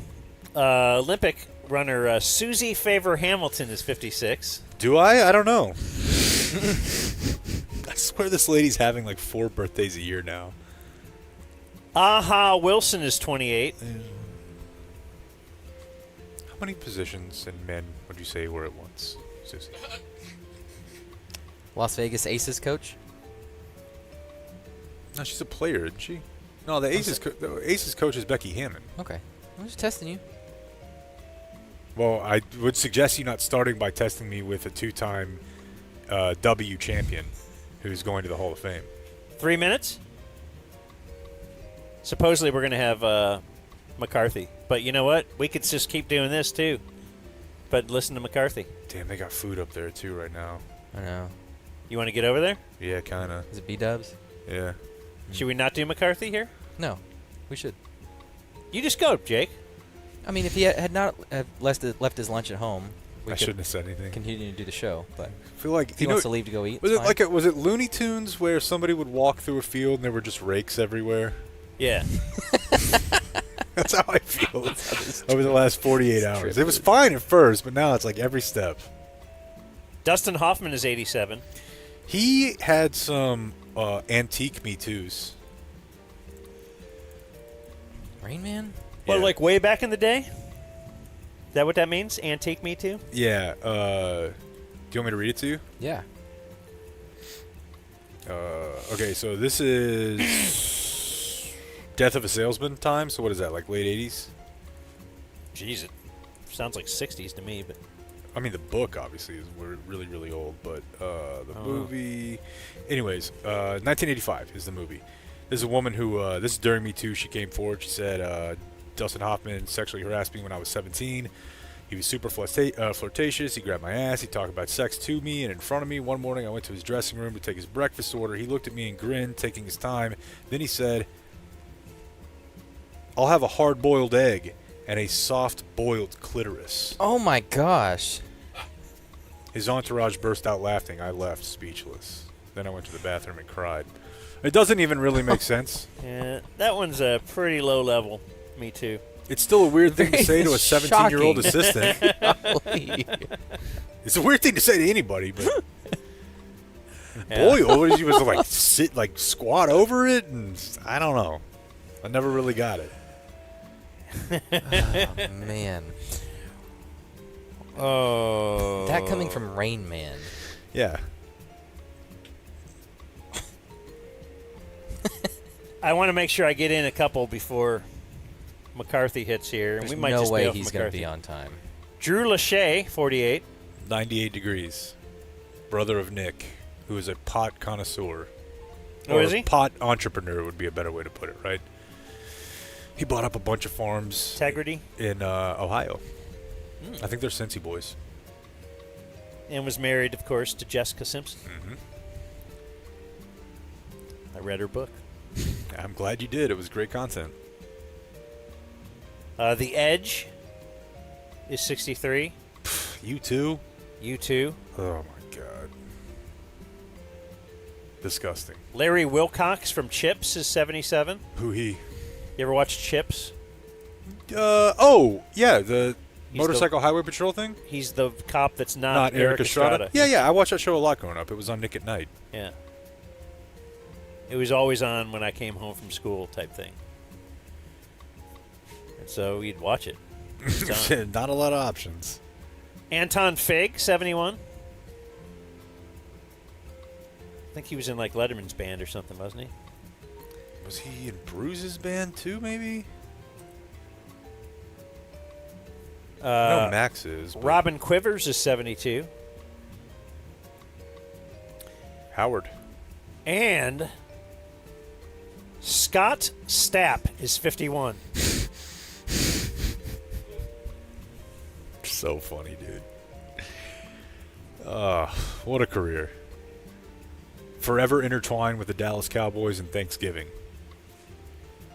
Yes, that's a good video. His halftime show where they were like, I don't even know how to describe him. You've seen the video. Did he like fly in? No, it wasn't him, but they had another one of the one of the performance artists was on like a big curtain thing and flew in with their arms out. They were like kind of Blue Man groupie. Look, that was Charlotte's vision. I support her. I've seen the Blue Man Group. Not surprised, but also I would do that. How was it? Great. I think it would be cool, yeah. It was really, really cool. You think there's like a lot of doing it? Like as they travel? Because you know it rotates, right? It's like a company in plays and stuff. Like they replace and replenish the Blue Men? The Blue Men and women. Are there blue women? I bet there are. Now. Okay. Got to do that with everything, right? Yeah. Tell me about it. Ghostbusters, Bosses. Born on this Day Now Dead, John Facenda. The voice of Chicago Bears. NFL films. Yes, that was cool. The Bears are leaning into history, of course. For sure. We'll do that tomorrow, but yeah. For Hard Knocks. because there's not much to lean into The now. Monsters of the Midway. Yeah, I do want to talk about that. It's cool. Bob Smith. Don't know it. The founder of Alcoholics Anonymous. Oh, Bob's Big Book. Then you have dead on this day, still dead. Speaking of Rain Man, Fergus McMaster. I think it's this airlines in Rain Man. Founder of Qantas Airlines. Okay, that's a deep cut, but I like it. Is that in Rain Man? Yeah. Are you a big Rain Man guy or no? I've seen it, but... Oh, okay. Yeah, I mean, I've seen it a couple times. That's what Rain Man would say. Safest airline is Qantas. They had to find a Qantas flight because they had never had an accident. Sure. Well, weren't they due? You need to argue with Rain Man on that one. Also died on this day in 1991, James Irwin. You've never heard of him, right? No. James Irwin? Yeah. You should have. Fourth He man is on the moon. the 8th man to ever walk on the moon. 8th? That's not even a semifinal. Dude, there's only been like 10. All right, cool. You think he walks around like, hey, I'm James Irwin. You're like the People are like that. alligator guy? No, I've been on the moon. Okay, dude. Sure you have. Dude, I got a moon jacket. Where did they all get them?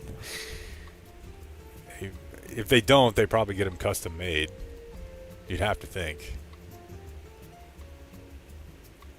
Lame.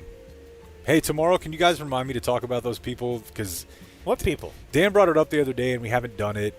Oh, yeah. We do need to talk about the fact that these idiots aren't coming home until at least next year from space. It's drug on long enough. Okay, now you're saying we should do that? I thought it was like wrapping up and be in the. Now they're actually saying it's going to be next year, and that got me very interested. Do you think they're doing it up there? Is Even it a if guy and a just girl? Is it? Yeah. Yeah, why not? Yeah, bro. What happens in space? Has there been sex in space? Because they experiment on everything. I don't know, dude, but that would be an extremely unruly pullout. You're just like, ooh. What? Oh, catch it. Get it?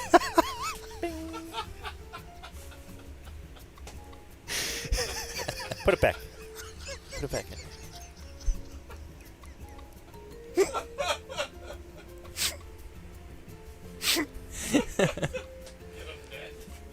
You might need a net. Yeah. Yeah, looks like Mercury. Yeah, exactly. And you also you've been up there probably 7 months. Oh, there's so much. Yeah. So you're Or you're trying to aim at something. Do you think there's a? No, move your face. Move. Do you think they have the? It's settled down. The blocker. The blocker. Like Abbott put the blocker on the porn. Like, oh, do you up think there? they have full Yeah. access? Probably not. No. Like seriously, do you have to clean the pipes now and again when you're up there? You're just by yourself. This article says Hey, why is your heart rate sex up? in space is highly discouraged, and as far as we know, it's never happened. But like, okay. Why is it highly? But seriously, they've kind of like experimented everything. Well, let's see if this will grow, and this. Let's see if this will happen. I don't know. I think we should, because what if, like, the first ever baby conceived in space? That person will be popular, right, or famous? Yeah, and then they get like. I guess up to a point. They'd get really good at a sport, and then it'd be a huge controversy, you know. And then everybody would be going like, I Yeah. got to conceive in space. Yeah. Boy, that's great. Like your kids might have sex in space. Think about that. No. Also died on this day, still dead, Fay Wray. She was an actress. She was in the original King Kong. That's how I know who she was. I don't think she was in anything else. Growing up, were you stoked on that? King Kong was always on like Thanksgiving.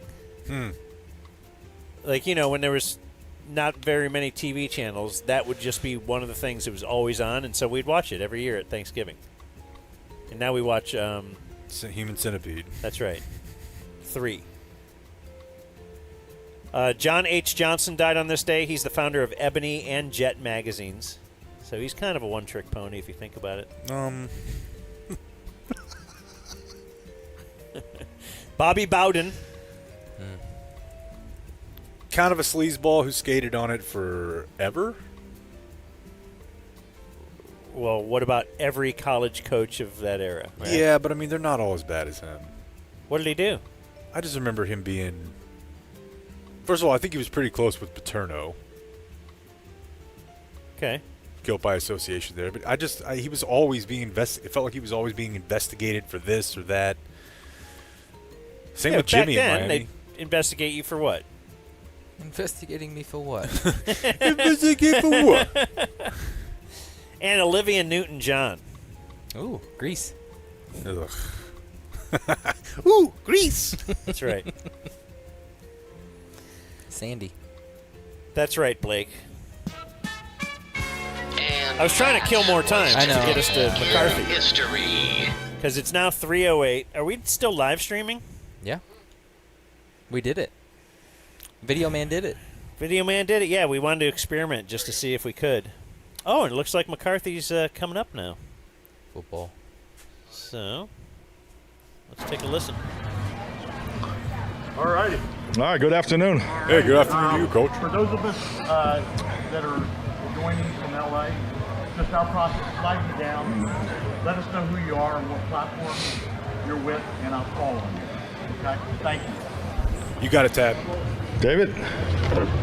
Mike, David Moore, Dallas Morning News. We haven't had a chance to ask you yet just what format will you and Sean be following today, and how will it kind of be broken up? I mean, it's a similar form to a couple years ago, so I think the biggest thing is, to get the quality work. I think, we've got a couple move the ball drills. I'd like with to the see team. Special standing next to teams him. will have two segments. We'll finish with a 2-minute segment. So Mike doesn't get hungry. I just really want to cover. You might eat them. The whole area of the field and just get good quality work. Clarence Hill, 4-Star Telegram. Will you hold anybody out and if for injury or safety reasons? Can you talk about players you may? Yeah, I mean, the guys that are scheduled to practice will practice, and I don't have my injury list here, but similar to 2 days ago. There'll be nobody like Michael who will be held out for cautionary. No, if they're healthy, they'll participate. Yeah. With the Athletic. Mask on. With Dak Prescott, unlikely to play in the preseason, what do you want to see from him in this practice? Well, I just wanted to see him go out and have another good day. I think Dak's having an excellent camp. When we look at our offense versus their defense, we've been lining up against Mike Zimmer's defense, so this is a different system, similar to Dan's, defense in the past. A lot of you knows. It'll be really good to get the defensive looks that we're going to see today. But no, just go out and be productive and have a hell of a day. And then with Diggs doing some 7-on-7, will that be pretty similar in this? No. He'll I don't know if it's probably worth just go us through the playing individual. this. Yeah. This seems to suck. Yeah, it does suck. Calvin Watkins, Dallas Morning News. For some of your younger receivers, how important is it to see Unless them that bird attacks him. progress in a scrimmage like this? Yeah, definitely. I think it's just like You anything. got a It's a goddamn natural bird on me. evolution of a player. You have your Somebody got a bow off-season and arrow? program. They get to go I like out those in sunglasses. OTAs and especially you? the way things are structured I like now. his hat. 7-on-7s and so the perimeter guys get to all show cowboy what they gear can is do there, awesome, have isn't some it? It's pretty success, cool. and then Which then is you why get it drives into me these insane that they practices and, let that you weirdo get used to who teal you're and practicing, royal blue with sneak in and during the season. tendencies and It so should all be forth, and those then, colors. maybe you have another level of success, but now to get to go against an uncommon opponent in a competitive arena. So yeah, this is definitely one of the practices. It is. I'm going to agree with you, and I don't think you're saying it just because you want to go get Buffalo Wild Wings. No, that's not it. Do you think it's still available? I mean, I'll get through the food warm-up. One way or the other. We got time. We got 50 minutes till the Mike, pads just pop. as a coach, Oh, how sad. do you look Sad. at Sorry. what you see from the Rams? Do you look at things that's like maybe these are some things that you might want to, concepts you might want to take or something like that, or do you just kind of view it as one side versus the other? Yeah, we're not. I mean, this isn't really for. He wouldn't tell him if he I don't was, view this right? practice as that. I think, Good little my question, though. experience has been Good that's job, really Saad. what February and March is for. Saad. We do. We do studies, league Saad, studies. We break down the different teams that excel in certain situations. Are we going to go and hang so with Saad forth. at all? Obviously, Sean has done some great things. Sure. And, What do you we've mean? looked at Like today? some of his action know, pass ever. games. So yeah, I mean, He's it's down here. and he's got his. Do people like to eat at 3 p.m.? Too. We're both got guys that are a little tweaked and so forth, and we really just want to see our guys go play. This whole staying on schedule the thing. The respect that you've mentioned that you have for him as a coach, just what goes into doing these joint practices and coming together and having that respect. Is he knowing him on purpose? Just like anything, player safety is still at the forefront of every I'll give decision any you one of make you when $1,000 right now environment, if and you go that's down there no and ask him different whether or today. not he So thinks to trans have a common athletes should be able to understanding of compete what in we the want to get done today is That's a good one. Part of why I'm open to do it with the LA Rams. So you got the Rams in here today, and they're a competitive team. But with the Olympics, situations where we're wasting time, and because I don't know, I dude. feel very strongly our offense and defense. Should men be able to fight women in the Olympics? Each other. So, and I think our practice has been of high quality to date. So, we're looking for the same thing today. No. Patrick Walker, DallasCowboys.com. You talk about Overshown and John Stevens and how they go through their warm-up is going to dictate their rep count, especially with the preseason game coming up on Sunday. But what are you looking for from this joint practice from those two guys specifically coming up? I mean, to be honest with you, I just want to see them, take the next step, get out there and compete. These are wastes of time. Like nobody's really asking anything that's the opening press worthy. conference at the start of camp with Jerry and Steven, maybe. Parcells, maybe.